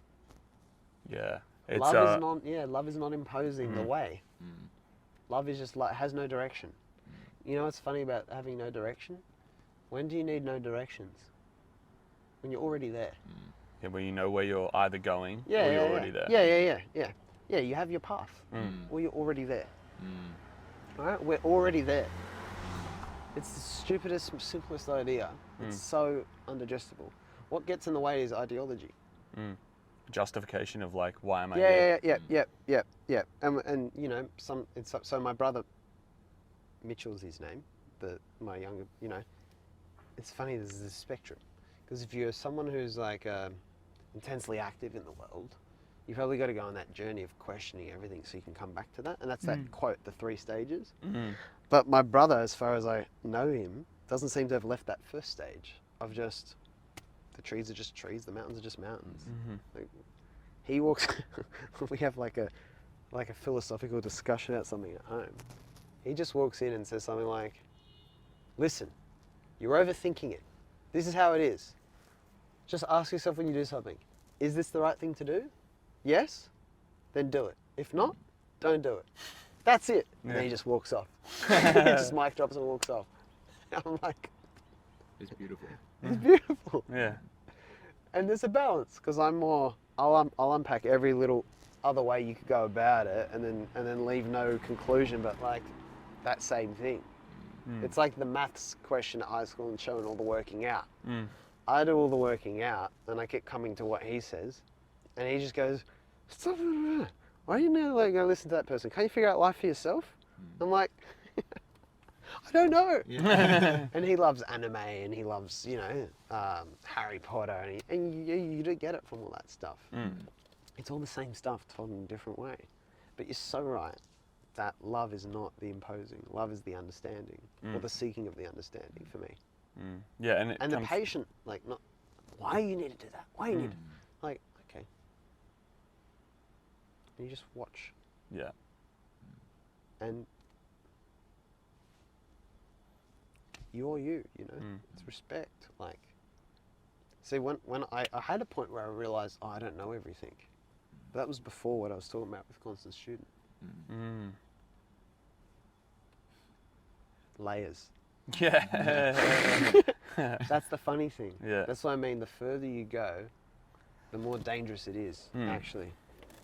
It's like the higher you rise, say the higher you rise in politics, the more good you can do, but also the more damage you can do at the same time. 100%. But the thing about my brother Mitchell, what can he really do? There's so little harm he can actually do, even if he wanted to. Actually the most dangerous people in the world are the most like, yeah, if I said to everyone, if I did a poll on Instagram and said, who's the most dangerous person, it's a very dangerous game to playing this game, but I wouldn't do it. But you know, who's the most dangerous, who's had the most negative impact on the world in the last 150 years, you know? Imagine most people say like Hitler or something like that. Do we suspect anyone who's on our side of the camp?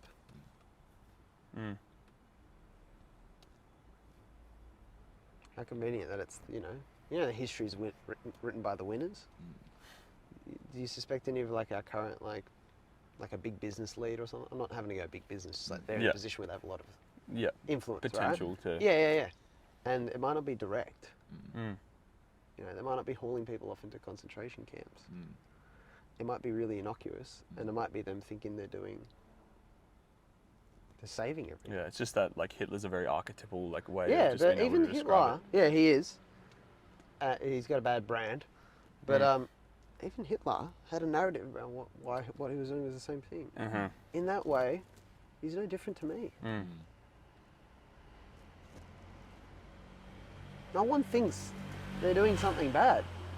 It's like Everyone has good intentions. Yeah, the standing question of like, try and put yourself as like, can you put yourself as like, if you lived in the 1940s, like, would you be a guard at a concentration camp? People have a lot of problem with this idea. Mm. But you know what was the biggest test for me? Controversial one. It was very recent. The vaccine stuff. People were militant. People were militant about what you should. Either way, people were militant, and they didn't seem to have, to me, most of the time, independent reasons for it. They seemed to be going along with what everyone else said out of fear. And that was for me a moment where I was like, we would do the same thing in this society, in Australia. 100%. No doubt. 100%. Especially here Yeah. in our country. Yeah, that's what I mean. I Oh, said in yeah. Australia. Yeah. Yeah, I had no doubt. I had people like, so I didn't get it. I wasn't going to get it right away. That was my stance because I just didn't know enough about it. Mm. And I wasn't in a rush to go anywhere. I wasn't against it. Mm-hmm. My grandmother, who was 70 something, I thought she should get it. Mm. She should probably get it right now. But that's her decision. Yeah. Right? She's old. I'm young. I don't have any health issues. Right? But I had people who I consider to be very wise say the most insane things to me. How I was a deluded person and like attacking me. Yeah. It's wild. And that's how you know it's ideology and not care for you, Yes. you know? And so that's just an example. And there was no need for me to be right or wrong about it, you know? It's like I might be doing something stupid here, But I'm okay? doing it. But I'm just using, I'm using, like, you know, all right, this is happening very fast, you know? When things happen this fast, big pharma, I'm like, oh, I don't like this narrative, you know? Like, I'm not scientific, but fuck, you know? So, you know, and I don't blame people who wanted to just go get it, but a lot of my mates went and got to get it because they wanted to go have a drink at the pub. So, but that to me is a recent example. There'd plenty more, but that just came up. And Yeah, was it's a so weird big. one too because it's like there's, to your point before of the cross, which I love that analogy of like Yeah, it being yeah, the yeah. point in the middle, not being in between Yeah, the it's left and the right, above. but above. But Yeah. with that scenario, it's weird because it has to happen quick. Yeah. But there's a left, a right, and there's kind of like, where's the middle? Exactly. It's a bit of a weird one. People wanted to put you in one of those two camps. And it was hard to not be yeah, in one of yeah, those because if you didn't have it, you didn't have it. But if you did have it, you had it. I was afraid to tell, people I wasn't getting the vaccine just yet. And Because I think I'm anti-vax. I think I'm entitled. yeah. And And that like, was the stance. that was the stance. I was very- like, fuck. I was always pro-choice. Like, Yeah. do what you want to do. I don't care what you want to do, but don't try and impose your that's will and desires onto me. exactly right, And yeah. I didn't get it for a long time. Yeah. And like at my job I was working at, I was the anti-vax guy. I was the guy that, why aren't you getting it? It's such a waste And of it's energy. and it it's comical, honestly, Yeah. because I was, again, coming back to the acceptance and sureness of self. I was very comfortable with myself in that, so I could see the comedy in it and laugh at the situation. But for those that don't, it just becomes this, like, and Yeah. the opposing forces. It's never gonna change. It's just gonna. What are we doing? Yeah. Amen. Unfortunately, what I think happens is people are actually looking for things to create contests about. And they don't, it's very rare that people actually care about the thing. So a funny example, I was watching some, call it official blue pill research. I was watching some old Gary V videos with the blue pill guys the other day. And he was like arguing with someone about him working harder than them or something like that. He's like, I live for competition, you know, when the feeling I get, and then he's like talking about the feeling he gets when he's on stage. And it's just a funny example. Like, he's a funny guy.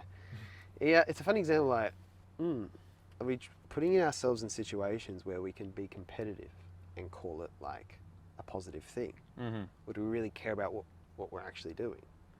And so that's looking for things to get angry about and stuff.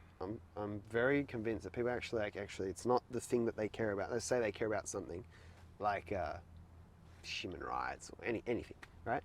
I don't think they actually care about that at all very often. They're actually looking for something they can cause a fuss over that has a good branding on it. That, you know, it's like, Well, most of the time, and like you see it often, is where people who latch onto an idea, or at least in their extremes, it's when they're quite young. So Very often, yeah. and Also which older makes too, though. But yes, yeah. But in terms of like the ones who are most You're right. prevalent in that sense, You're right. is like the young They're ones. the noisiest. Yeah, and they're the ones who, and us being in that age bracket, is Mm-hmm. like them being the ones who are seeking almost Identity. identity, purpose. It's like, and That's they're what it just is. they're a seed on the shelf. They're not a seed in the right soil that's been flourished. Very well put. And that's why it is a latching on period, and that's why it's a very interesting period, that 18 to 25 especially. And that's what the blue pill's about, because we were all caught up in the bullshit in the early 20s, you know. And it's again, it comes back to identity and enough for me. Because if you're enough as you are, you have your identity. And ideally, it's just the like no specific identity. Like I'm just Joe, and yeah, life's cool. It's the best possible identity, if you ask me. But when you don't have that, and you're looking, there's a hole, right? So imagine like a pie, but there's a piece missing that pie. So you're trying to fill it with something. That's the not enough. Yeah. And so the size of that hole is the intensity with which people latch onto and attach to things in the outside world. And the worst thing really is probably ideology. Better to be attached to money and call it an attachment to money, because it's easier for other people to see. They can keep away from you if they don't like that energy. It's evident. It's Yeah. right. It's much more. Fast cars, beautiful. They make a lot of noise when they come to the street. Way less murky than all like the ideological, like self-righteous stuff for me. But also that's just what I've been more exposed to and had more. But someone who's driving a fast car, what do I care? How does it impact me? You know, they're not telling everyone. They don't tell everyone on the news to go get another fast car, do they? They just want you to know they have a fast car. I'm more than happy to pat them on the back. That's the least thing I can do. You know, it's no skin off my nose. But when it's touched to like an idea around how I got to be, what I got to do for work, and when I get really worried when the narrative gets complex. When it's this huge novel they've written in their head about themselves. It's got all these plot lines and all that, and they're so. If it's that complicated, think about it. It's like having a huge shopping list you're walking with every single day, and you can't have one of those boxes get unticked. Best examples are Snow White. The witch, or whatever. Yeah, witch. Yeah, mirror, mirror on the wall, who's the fairest of them all? And she has to do it every day. And if one day it's off, it's total. So it's like total narcissism. Beautiful. Disney, again, more from Disney than YouTube wisdom, but that's exactly what it's like. It's the image of myself. Is it perfect? And as soon as it's not, it's mayhem. Because they cling to that so much, and they need to see it reflected back at them. And that is very common in the 20s, but only because of, mainly because of this school thing we do, which is so much structured like prison. And at the end, you're released.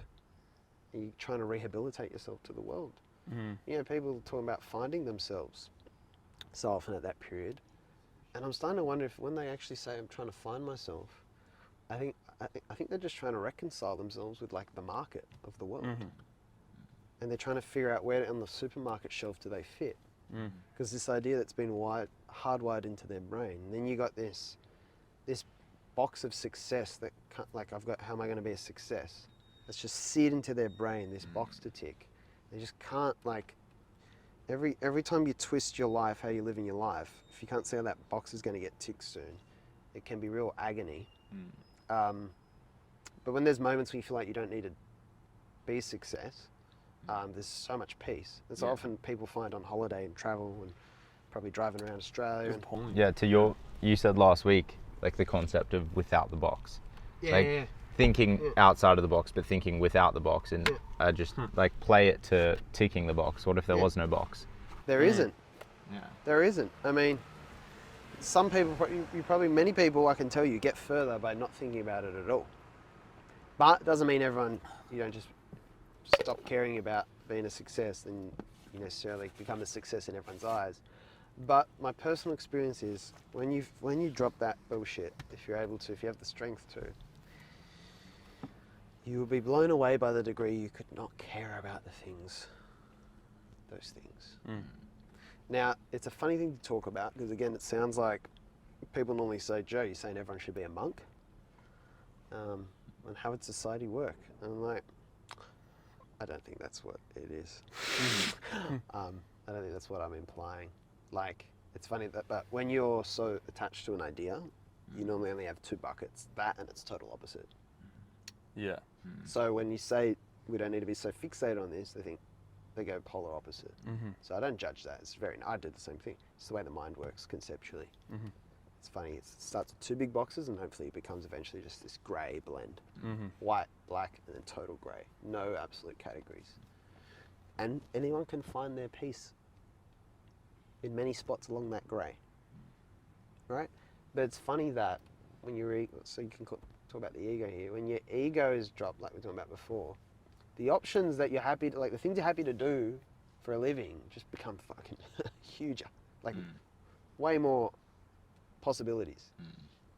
Because I'm like, oh, if it's just about money, I can do anything. and then I just need enough money, I can do anything. When it's like, but that's not really, I'm better than just that. And I don't blame anyone for thinking that because I've thought that many times. And also, if I can do anything, why not do this thing I really like, which has a bit of effort involved? But it's funny because it's what journey that can start. You know, 100%. it's temptation. You know, it's like I could be, for example, I could be a great soccer player, but I have to work a lot harder than I am now to get there because it's only so much time. Okay, I'd rather play soccer than do anything else, even though I could do anything else. How can I say that they shouldn't work hard and hustle a bit? But you know, your mind, you won't be like, it's unlikely you'll be like your total most peaceful, everyday smelling flowers maybe if you're on that sort of journey. But I think it's still an opportunity if you're doing it to, it's always a double thing you're working on, yourself and the thing. And I find the best way to work on the thing is to forget the thing and work on yourself. Yeah. So let's take that journey. Say I'd wanted to become a soccer player. Actually, it's about the actual thing I'm doing. Maybe like something like the Blue Pill, right? Okay, so in theory, if that had a big following and all that, what happens? Maybe I could get paid doing it. Maybe we could sell T-shirts or something. We can make an income doing it, right? Maybe I'd get enough leverage to make a TV show or something one day or something. So there's all these opportunities I could say that come through that journey, right? They might be fun, okay? Do I need to rule them out? It's tricky. But if I get too penned in on it, I get too attached week by week to how's it going, and it blurs, it starts to blur. Your work's not as good. And then all those other things. I'm not as good to my family anymore. I can't concentrate on love anymore as much. You know, like energy. And then I start to feel like, oh, I can't just do anything. I've got to do this, you know, because I'm Joe, I have this creative spark. I've got to make good on it and turn it into something. Get it the attention it deserves and all that. You can go down that path. But what I think is better is I'm going on this path, I'm going, oh, it's not that many people looking at this just yet. Well, they looked at heaps last week, but no one looked at this video or something, right? And I can go, okay, so I have no right to insist on how many people watch something, of course. I already know that. So this is obviously something to do with me. So obviously I'm still holding on to this idea while I'm doing this, that I'll be properly enough once. I'm still holding on to this, but in the future things are going to I'm going to be pretty influential, aren't I? Oh, I'm still holding that. See, I can walk around peacefully because I don't think it's going to happen the next week or month. So I'm walking around peacefully. Yeah, let's go. Look, let's go sit down and have a podcast interview with the guys and all that. I'm walking around, yeah. But every now and then I get like murky feeling, fuzzy. Sometimes I call it existential flu. Right? And you're like, oh, what is life? And I feel all this angst. It's hard to see what you're still holding. But sometimes you hold it so far in the future or so far in the past maybe, that you don't really notice. You just think, oh, I'm living now, right? But it's just layers. So I'm like, okay, so that's what's going on. I'm still holding on to this idea that I'm going to be big and influential one day. Like, I'm happy for it to not happen for 10 years, as long as it happens in I'm still holding on 15. to it. I'm still holding on to it. But I'm slowly, hey, that's okay. If I'm making progress, I'm slowly just until I have enough strength to actually completely.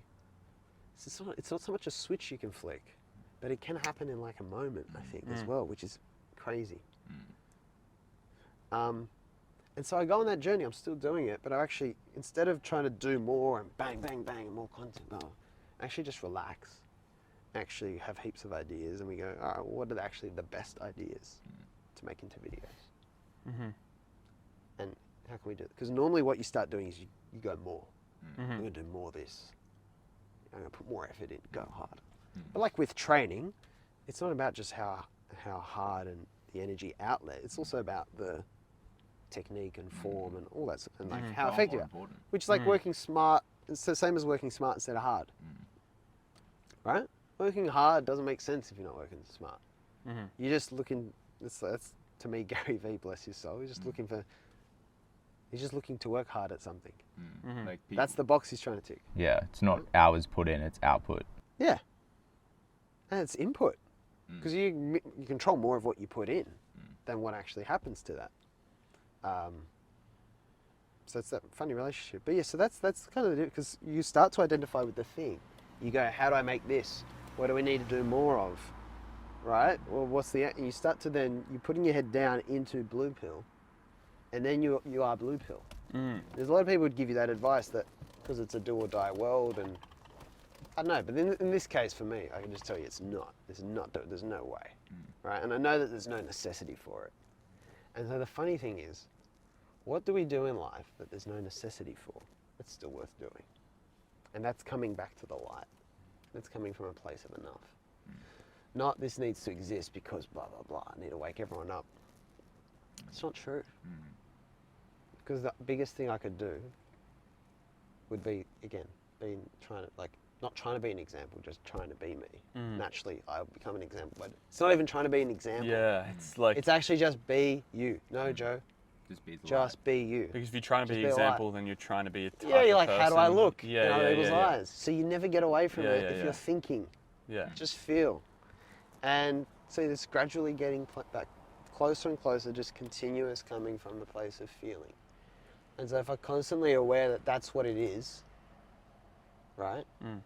I'm still holding on to this idea of it being a bigger version, better, whatever. I can just keep looking at that. But that's what it is. And funnily enough, you seem to improve almost without realizing it. The same way when you train, you don't. It's just like if you look at yourself 2 months later, you see a big difference. It's a similar idea, I think, but it's a clue. All this external improvement we can do is actually a clue to show how it happens internally, because it's not as visible. It's not actually, none of that's actually the point. I think it's all about reflecting what's going on inside us. And inside is not like your organs, but like, again, transcended. Every single human pursuit or activity is a road that eventually leads there. But this is why one of my biggest metaphors in all my stuff has been doors.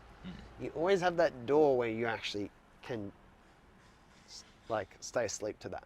Or sleep's a bit harsh. Like you can be confronting sometimes to look at maybe what might be actually underpinning or overarching all the things we do in life. It's a beautiful thing, but it can be it's like contemplating that there are aliens out there, and it hits you. It's like, whoa. The world's bigger than North Sydney. Or the world's bigger than whoa. Yeah, I forgot that. Wow. Because we shrink our consciousness, we shrink in. But you always have the option of turning away from that road. But I think every single, from big business to trying to deal with customers at the cafe you work at, or McDonald's, or dealing with a traumatic household or anything like that, it's all a road, an opportunity that leads inward. They're all things. Because when the big businessman is it gets to the point where they're it's heaps of people's salaries we're paying and responsibility and standing in the community and everything. But I get worked up at this, I get worked up at that. These people aren't doing whatever. It's an opportunity for them.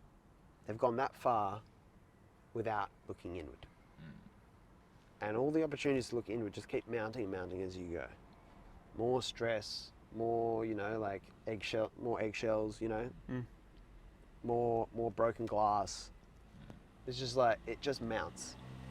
The longer you want to put it off, and I don't think it's suspending any of these beautiful human things we can do, because you still can, I don't know, but it's all inward. It's all inward.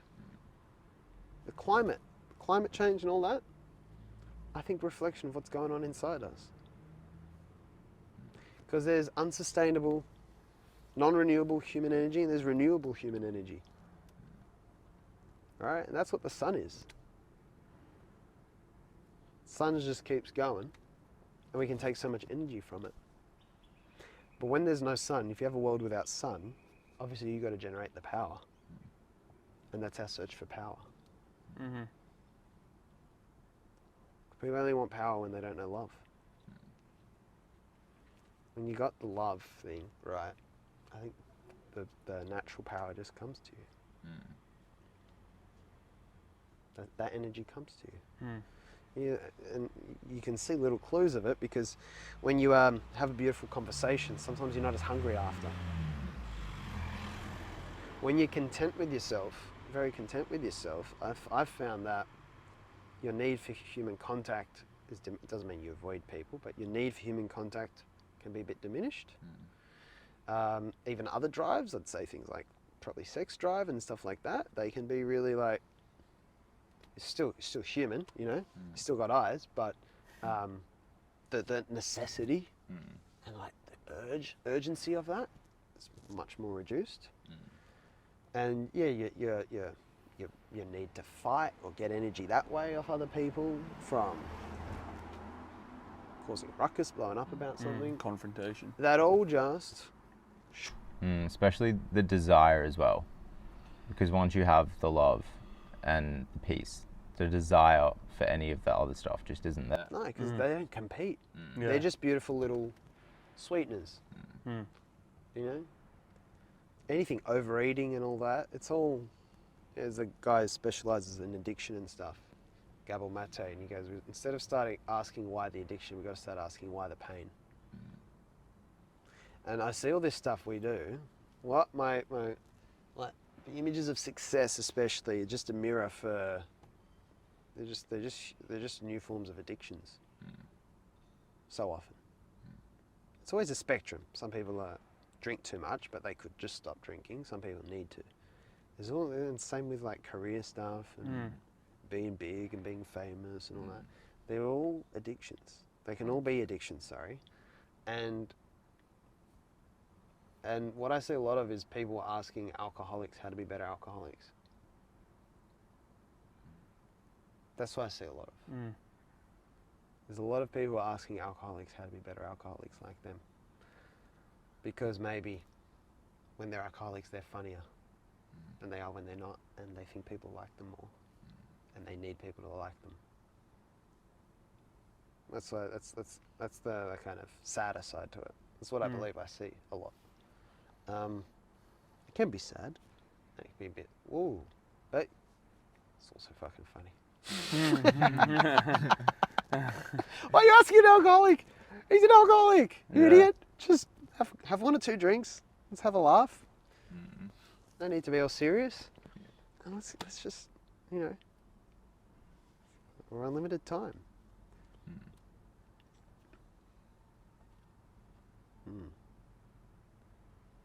Does it ever get tiring? What are you referring to? Like just looking at Just things that way? Being very introspective? No, introspective, not so much. I don't know if that's the best word. When you're obsessive, like it can be just self-obsession. And it's funny, I realized recently a lot of people who put an emphasis on just doing are actually some of the biggest overthinkers. overthinking almost always sucks. It might have some sort of positive things in the outer kind of world, like it might lead to like better at certain jobs and stuff, but very rarely a worthy price to pay, not necessary.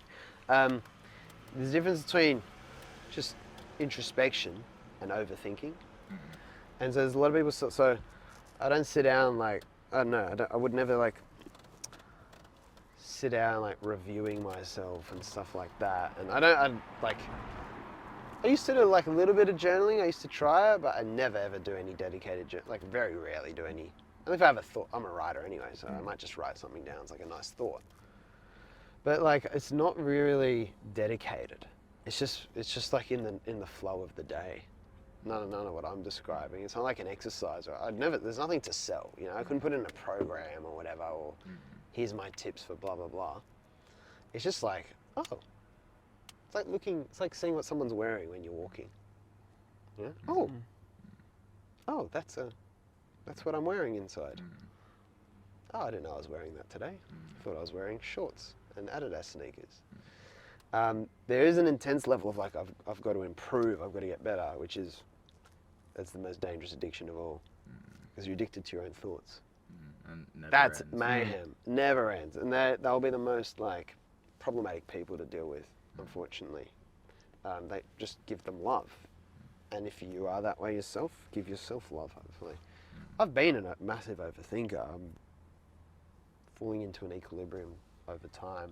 But yeah, see, there's a lot of people who are too into self-improvement that get caught in that. It's toxic. So toxic. So toxic. Just feeling. Feeling is where it's at, not so much thinking. 100%. When you feel good, and yeah, we always talk about this, get a place of nice feeling, nice thoughts come. So you don't need to worry about the thoughts. But language is dangerous. If I say good feeling, sometimes what gives people good feeling is their addictions. Yeah. And they confuse the sense of calm they get. We saw Eckhart Tolle talk last week. Tolle, I don't know if anyone knows who he is, but he was laughing at like a lot of the like people who are too into like the psychedelics and stuff, or weed, too reliant on it, calling it different to alcohol and stuff. It is a different substance, but like you can still be like over reliant on it to bring the sense of calm. Is his point.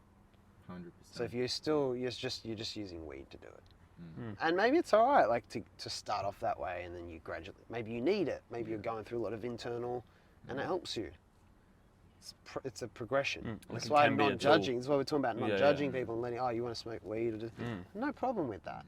These are tools. They're still tools as well. But yeah, when it's permanently like, this is what makes me calm. It's like, no. That's Calm, there's a good argument that calm is your natural state.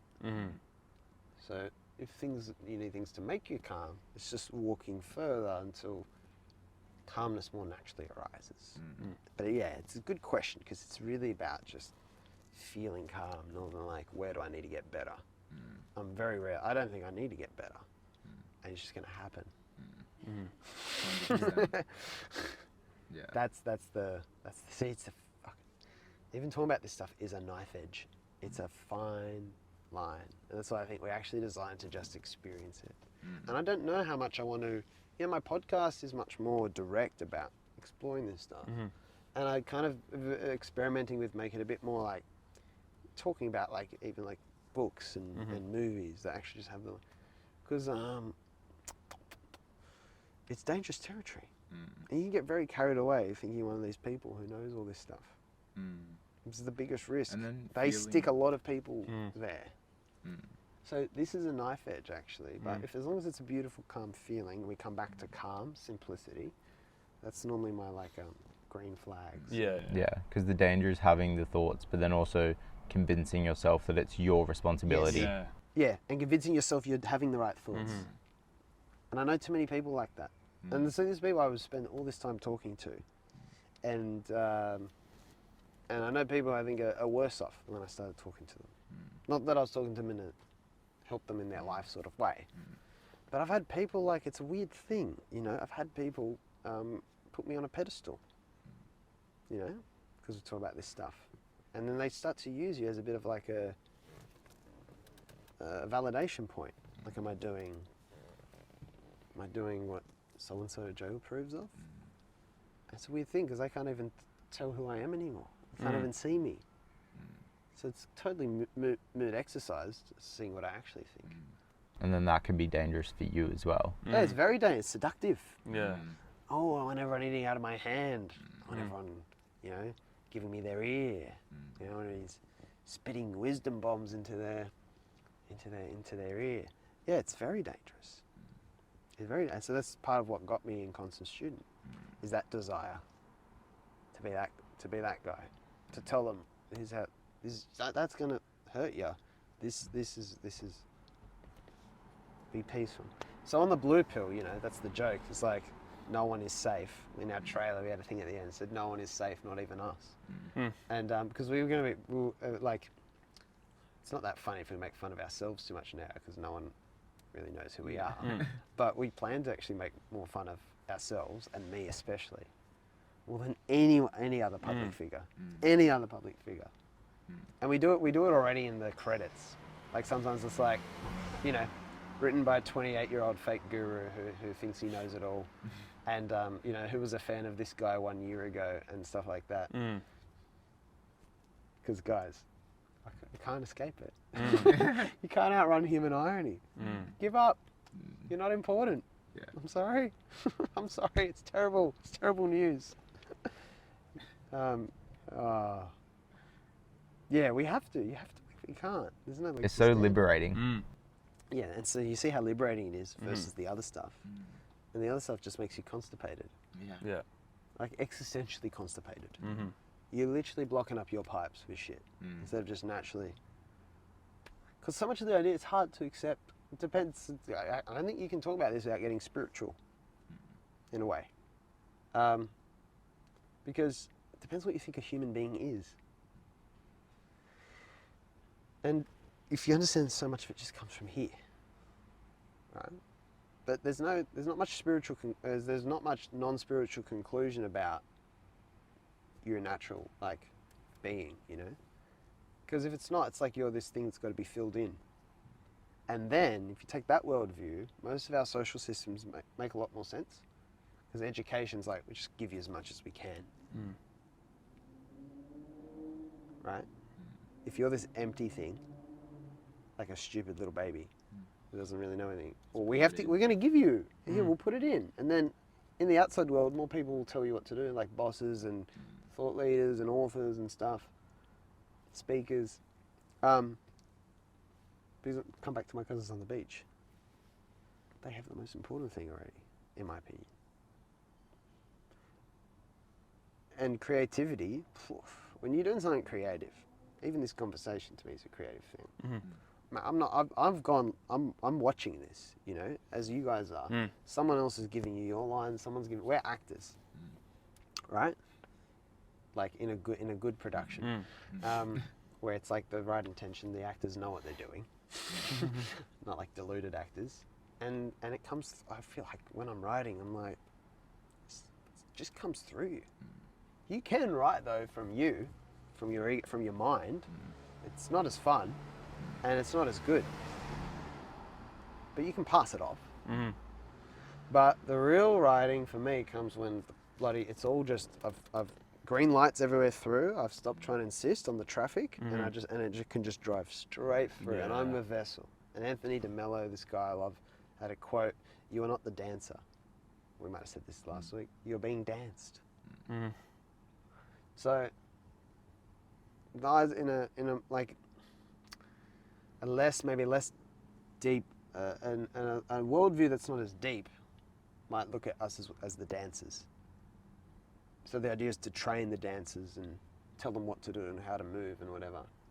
But the idea that we're being danced is more like we have implicit in here all the intelligence. It's actually about just fertilizing it, stimulating it, giving it room to come out, creating the space, making it feel okay. So it's almost the opposite. So what if we're being danced, the other stuff is just suffocating that, because it's training you to take external knowledge, and normally it's information. Yeah, like it's a step above dates and names. It's like you don't learn history by learning what date the Battle of Waterloo took place. It's the dynamics that led to World War II, Mm-hmm. right? So there's these dimensions, let's say. You can get stuck in the lowest dimension because it's just so black. So this is the funny thing. Are we dancers or are we being danced? I think we're being danced. And so, but the idea that we're dancers is like someone else is now the god in a way who just decides what you got to learn. And again, that's why I think we're putting, someone's got to be there making decisions about like education or whatever. But there's a way of doing it, I'm convinced, that would be like, what is the deeper will underpinning humanity? And how do we allow that to course through people? And it's normally actually just keeping structures as simple as possible. Because the idea is like, what's the minimum we can do to just create the space? And then people will do it. And it just comes through them. So that's the funny thing. That's the funny thing. And the irony is it's all much simpler than what we're doing now. But you need enough people to believe it. Yeah. To believe If it not enough people and believe it, don't change the schooling system tomorrow. It won't work, you know. Don't rip them all down. You probably use the same buildings. It's a good idea for the infrastructure probably. You know, the building, the place people can come. But it's just the energy and the vibe behind it, I think, you know. It's interesting to now think about your analogy in terms of like they're just trees. Wow, they're so complex. They're just trees. It's like maybe we're at that like bit where it's like, oh, the trees are so complex. I think we are. Look at And what then- science is now Yeah. and everything. And science can be great, but there's so much just endless dissection of what will, again, More, the more. two guys like, I don't quote many people, the two guys I quote most these days are Alan Watts and Anthony DeMello. I don't know, I just felt like they were on fire, rest their souls. Alan Watts said another one. He goes, the sharper the intellect, the more pieces it can cut things up into. Oh, that's great. That's a great line. It just Yeah. keeps going. Yeah. So what we call clever, see, I'm not trying to boast, but at high school I was one of those people they called really smart, right? I still carry up that arrogance in the way I talk a bit. But I don't see much value in that style of intelligence. I really don't, from my life's experience. Because the intuitive stuff comes from a non-knowledge, like non-information place. And that sort of cleverness, the IQ style, is like it's like a high computing of something really like away from the point.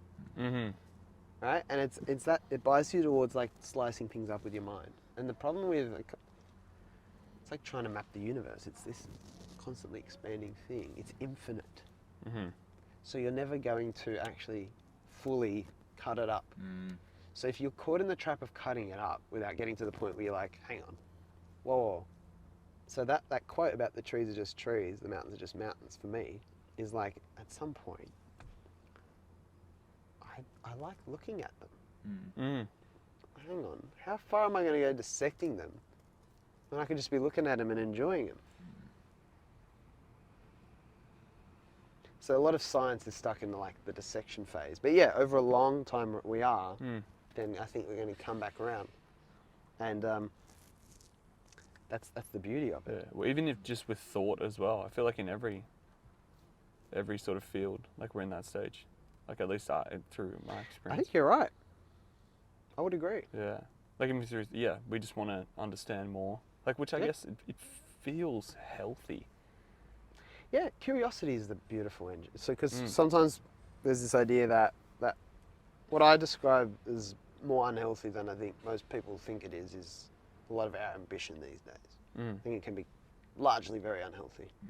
And often the idea is what will help us, you know, move society forward. And if we're not, you know, ambitious, and even if it comes from a bit of starvation of the soul, well, you know, look at Apple Joe. But I think curiosity is the better engine for human achievement. And maybe sometimes it starts there. Yeah, Sorta. it's fine if it starts somewhere, if it comes back into balance. Mm. Probably better if it starts there a little bit, because that way you can realize, and if it's unhealthy, you can rule it out. Mm-hmm. If you need to go through something, best you go through it. Yeah. But my brother Mitchell doesn't need to go through that, you know, so he's all right. Mm. But if you're that way inclined, you got big ideas of yourself. You can't really drop it. It's very hard to drop it all in one on a hit. journey. Yeah. Yeah, but you don't. I don't think you ever like. I'm gonna do this even though I know it's unhealthy. Yeah, because you think it's. Yeah, you do something with the best. All right, I feel like this is a good thing. Who knows? Like Blue Pill was this for me. I can see how this could go. I'm just gonna start attacking people. That's not right. Mm-hmm. But I'm not gonna overthink it. Let's just have a bit of fun and see what comes of it. And then you start to see, all right, let's nudge it a bit more this way. Yeah. That's me right now, so it's hard to comment on. But that's feels. What else are you gonna do? Like, Yeah. oh no, that could be me. Oh no, I'm never gonna touch that. Comes back to the feeling. Feeling. Yeah, I was gonna say the thing how you talk about planning. It's like Yeah, exactly. You guys are pretty switched on. If you overthink it, you're planning again. Just another trap. So it's just surrender. Just Yeah. do it, but be awake while you're doing it.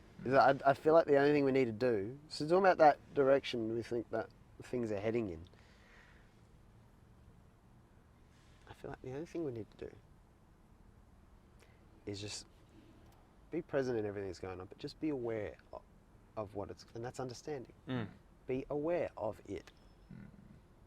So don't put the energy into trying to like accelerate it or get everyone on board or whatever, or command everyone around your will. But put the energy into just being aware. And not over like, am I deranged like Joe yet? Did I do what he said? Did I not do? Not that. Just, oh, all right, what is this? And so that guy, Anthony DeMello, I said, one of the two guys I love quoting most, he wrote his book, which is so beautiful, it's called Awareness. Understand. There's this quote, always trying to change things. Just understand them. Then they'll change. And that's awareness. Awareness. Because if you understand things, you don't preach, you do. And then they change because there's more of that example out there. And understanding is required to change something. It is. Like I always use this analogy. Like if I give you 3 + 2 = 5 and I say change the equation to still get the same answer, you could do like 4 + 1. Yeah. The reason you can do that is because you understand the basic math. But if I give you some insanely complex equation and ask you to get the same answer, you probably can't do it unless you're really good at math, and it's because you don't understand it. But if you were to understand it, you could change it, and that's where the focus needs to be, is on the understanding. Beautifully And said. that comes back to the curiosity. Like if you're going to understand something, do it because you're curious about it and you want to understand it. Love that. I love that. The funny thing is, on top of it, how do you know when you understand? And it's layers. Yeah. Because there's so many times that I don't understand that, but I understand this. Shit, I don't even understand this. The See, surrender. math different because you have Yeah. a closed loop. But when things are, I call it complex, like there's so many interacting parts. Like a phone and how it works is complicated, they say, because someone knows the whole process. It's just, there's so many that I haven't bothered to learn it. But complex is probably like weather or the economy. There's so much going on, human mind can't actually get around it. But there's a high level appreciation you can get to, which it's like almost macro is the term I use, like just more overarching. Like if I don't spend all my money, even though I don't understand the market fully, if I don't spend all my money, I will have some savings left. I will be okay. So and then that's the trees are just trees again. Instead of trying to slice up the complex infinitely, you just go, hang on, what's the simple? So much of understanding, and it's almost, so there's a lot of ideas that overlap here.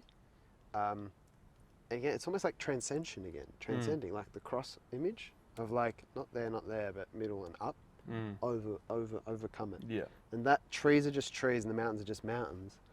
A big part of that might be transcending the idea of, because you start off with, what is this thing? And you don't actually end up with the answer what this thing is. You end up with, why do I need to know? Yeah. So it's not, it's like 1 + 1 = solve it, but the answer's like question mark. Yeah. But you never go wrong doing that. Mm. The only time you can go wrong is when you think you know. And as soon as you judge something, this is why I think there's always so big in many religions, especially Christianity, is never to judge. It's because as soon as you judge something, you've stopped the journey of understanding. Mm. You've stopped some part of it at least. 100%. That includes yourself. I was talking to someone recently who they had a really bad like interaction with someone that they worked with, like really hostile, and so they both left the company, and now that person's afraid of seeing the hostile person again, like out of fear. It's been happening for some time. And I just relayed a story. I said, I was afraid of seeing this girl I was once intensely after, because things didn't go very well, and I was afraid of bumping into her. And I was like, I think I was afraid of the part of myself that she reminded me of. Mm. I was ashamed, And that was my way of saying, I think you're just actually afraid of running into yourself. But you can't say that. Yeah. You can't be as direct. But I just said that, and then if someone wants to see it, they'll go, yes, that's what I'm doing. It's so easy just to judge someone who's even done something bad to you and think it's about them. That sounds so crazy. But if I whack this car door and it hurts my arm, I go, stupid car door. It's a different situation, right? A better situation if I'm walking down this street and something falls on me, let's say, because I didn't actively hit it, right? Yeah. And I go, stupid tile or something. And it's like the tile was just being a tile. Someone didn't glue it in correctly and it fell. Tile It was just being a itself. tile. Gravity was being gravity. Gravity was being gravity. Who's upset? Me. I'm the one who's upset. Tile's not bothered by my rage. But the tile did hit me.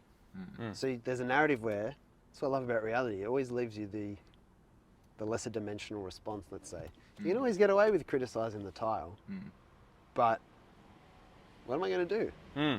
So when my one thing right now is I just want to try and I don't see a situation where it makes sense not to act with love. I don't see a situation where it helps getting worked up, angry, demanding, expecting, entitled. I just don't see a situation.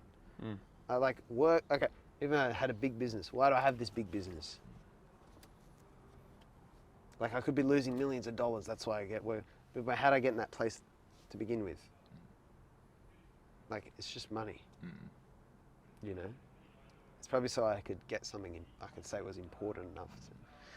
I just don't see it, so I'm always trying, if someone's worked up, it's normally family, because that's who you're with all the time, or who you live with, or whatever, work with, and this seems so clearly be this person is worked up, not me. And clearly it's natural for me to feel bad because they're worked up screaming or whatever. And I just want to kind of slap them and say, stop screaming. But I know that there's something here. I know that the directions.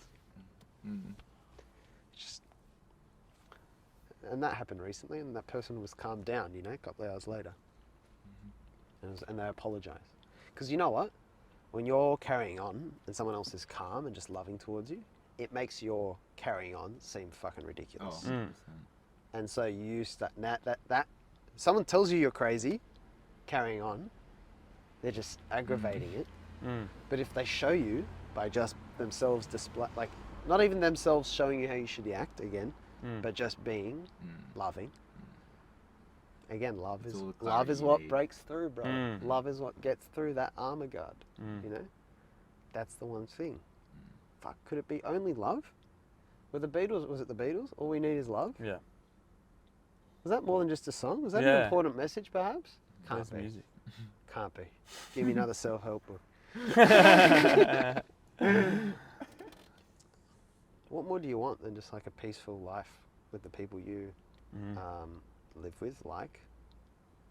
But say that now, I can say that now, make myself sound really good. Must balance it out. I've had so many moments I've done the opposite. Beautiful, now I know not to. It's funny, reality will just keep giving you the lesson until you're ready to like, okay, all right, I get it. And it does the same thing to you. You can call it God. You can call it God if you want. Beautiful word for it. It just keeps doing the same thing to you. And the way of a beautiful life seems to be actually just following that. Following what reality or nature or God or the universe. Interchangeable words, guys, come on. Stop fighting about them. Does to us. It's all here. You're going to build on top of me? That's all right. I'll incorporate it. I'll incorporate it into my beauty. Because you made that. You were trying to do something good. You dug me up, I'll just grow back. Our physical illness does the same thing.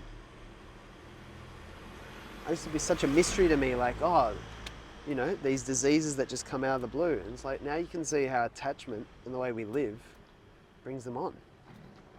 Stress, childhood stuff, and how we carry the trauma from generations with the chance to, like, maybe relieve it at a later point in time. In the same way that people who suffer trauma in life often don't remember it at the time because they're not strong enough to deal with it yet, and it's hoping it can survive. It survives you to a time when you can deal with it. That same dynamic happens across generations. They call it breaking the cycle, right? Because toxic father, son becomes toxic father in another way, and it can keep going till someone goes bang, someone breaks that cord. Yeah. So, you know, that's all this journey we're on. It's fascinating.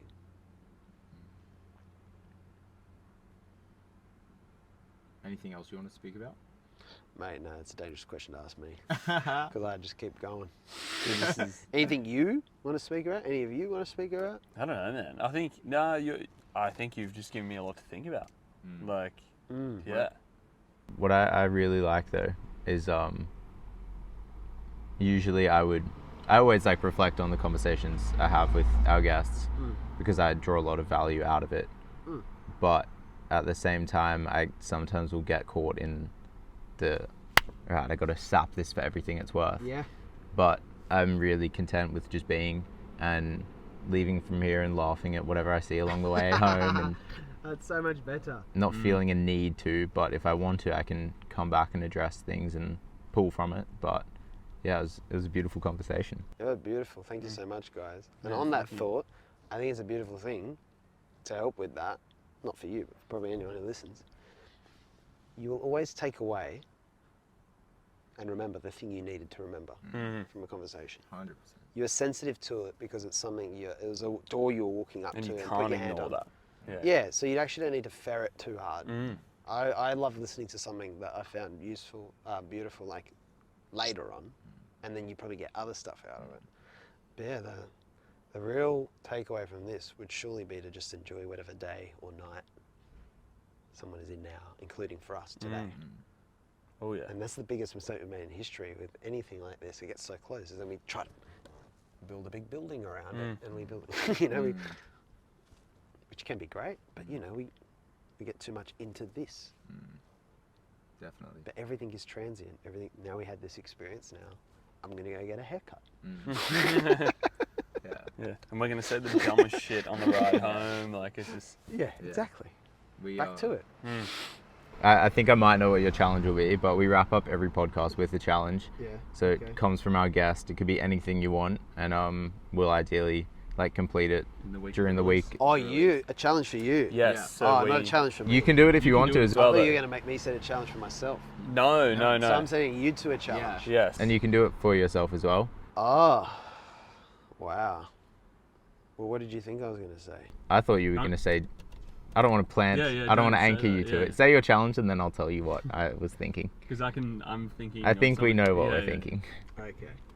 Well, I'd love to. Now I'm curious. Just so curious to know what you would be thinking. But 110% we're thinking the same thing. I don't like the cheesy thing. I would normally say would be like just be. That's what I thought you were going to say. I thought you were going to say Yeah. these words. Yeah. There is no challenge. Yeah. I thought that was going to be what it was. And there isn't. But challenges can be lovely as well. Yeah. But if not that, because that can be a bit trite, then maybe just like, I don't know, that beautiful idea of the next, if there's a potentially like inflammatory situation in the week to come, and it might not be you and another person, it might be you and yourself, to just try and do the whole hold space, not react to it, not judge it, and just try and get enough presence to like love it and move beyond it. And it might be with another person, but you guys are both pretty peaceful dudes, so maybe you don't have too many tussles with people anyway. So it might be nice. But just being is a pretty good challenge. Yeah, actually, yeah. when I think about it, because it sounds like you're doing nothing, but actually it's like it's the not reacting to bullshit. Yeah. Really, is what it really is. Yeah. And Possibly doing the that for a whole Yeah. week, I don't know if I've ever done that for a whole Yeah, week. yeah. Yeah, I think I'm just gonna let trees be trees and mountains be mountains. Yeah. You come back next week and it's like, just slice this tree up into 50 parts and I can't figure it out. I think that might actually be an answer. Yeah. Yeah, thank you so much for your time. Thanks, guys. Yeah, bro, it was It was a awesome. beautiful conversation. Thank you. My man. It was good to Appreciate see it, you. brother. Yeah. Thank you Yeah, so much, as well. man. Thank Yeah. you. Yeah, everyone check out the Blue Pill official. Yeah, we'll put all the links there and we're stuff, having, but- we're having a lot of fun, and we just got so many ideas. still to It does make, have so- that aura of like when I was going through it last night. I was Yeah. just like, this just is fun. It's Like it's not hilarious. like It's fun. you guys. It's not too serious. It's No, just you like can't be. simple, fun, It's great. It's easy to funny. follow along. Like it's great. It's funny. We've got so many things to come. It is fun. Yeah, I love it. Thanks, guys. Yeah. Thanks, Joe. Appreciate it, man.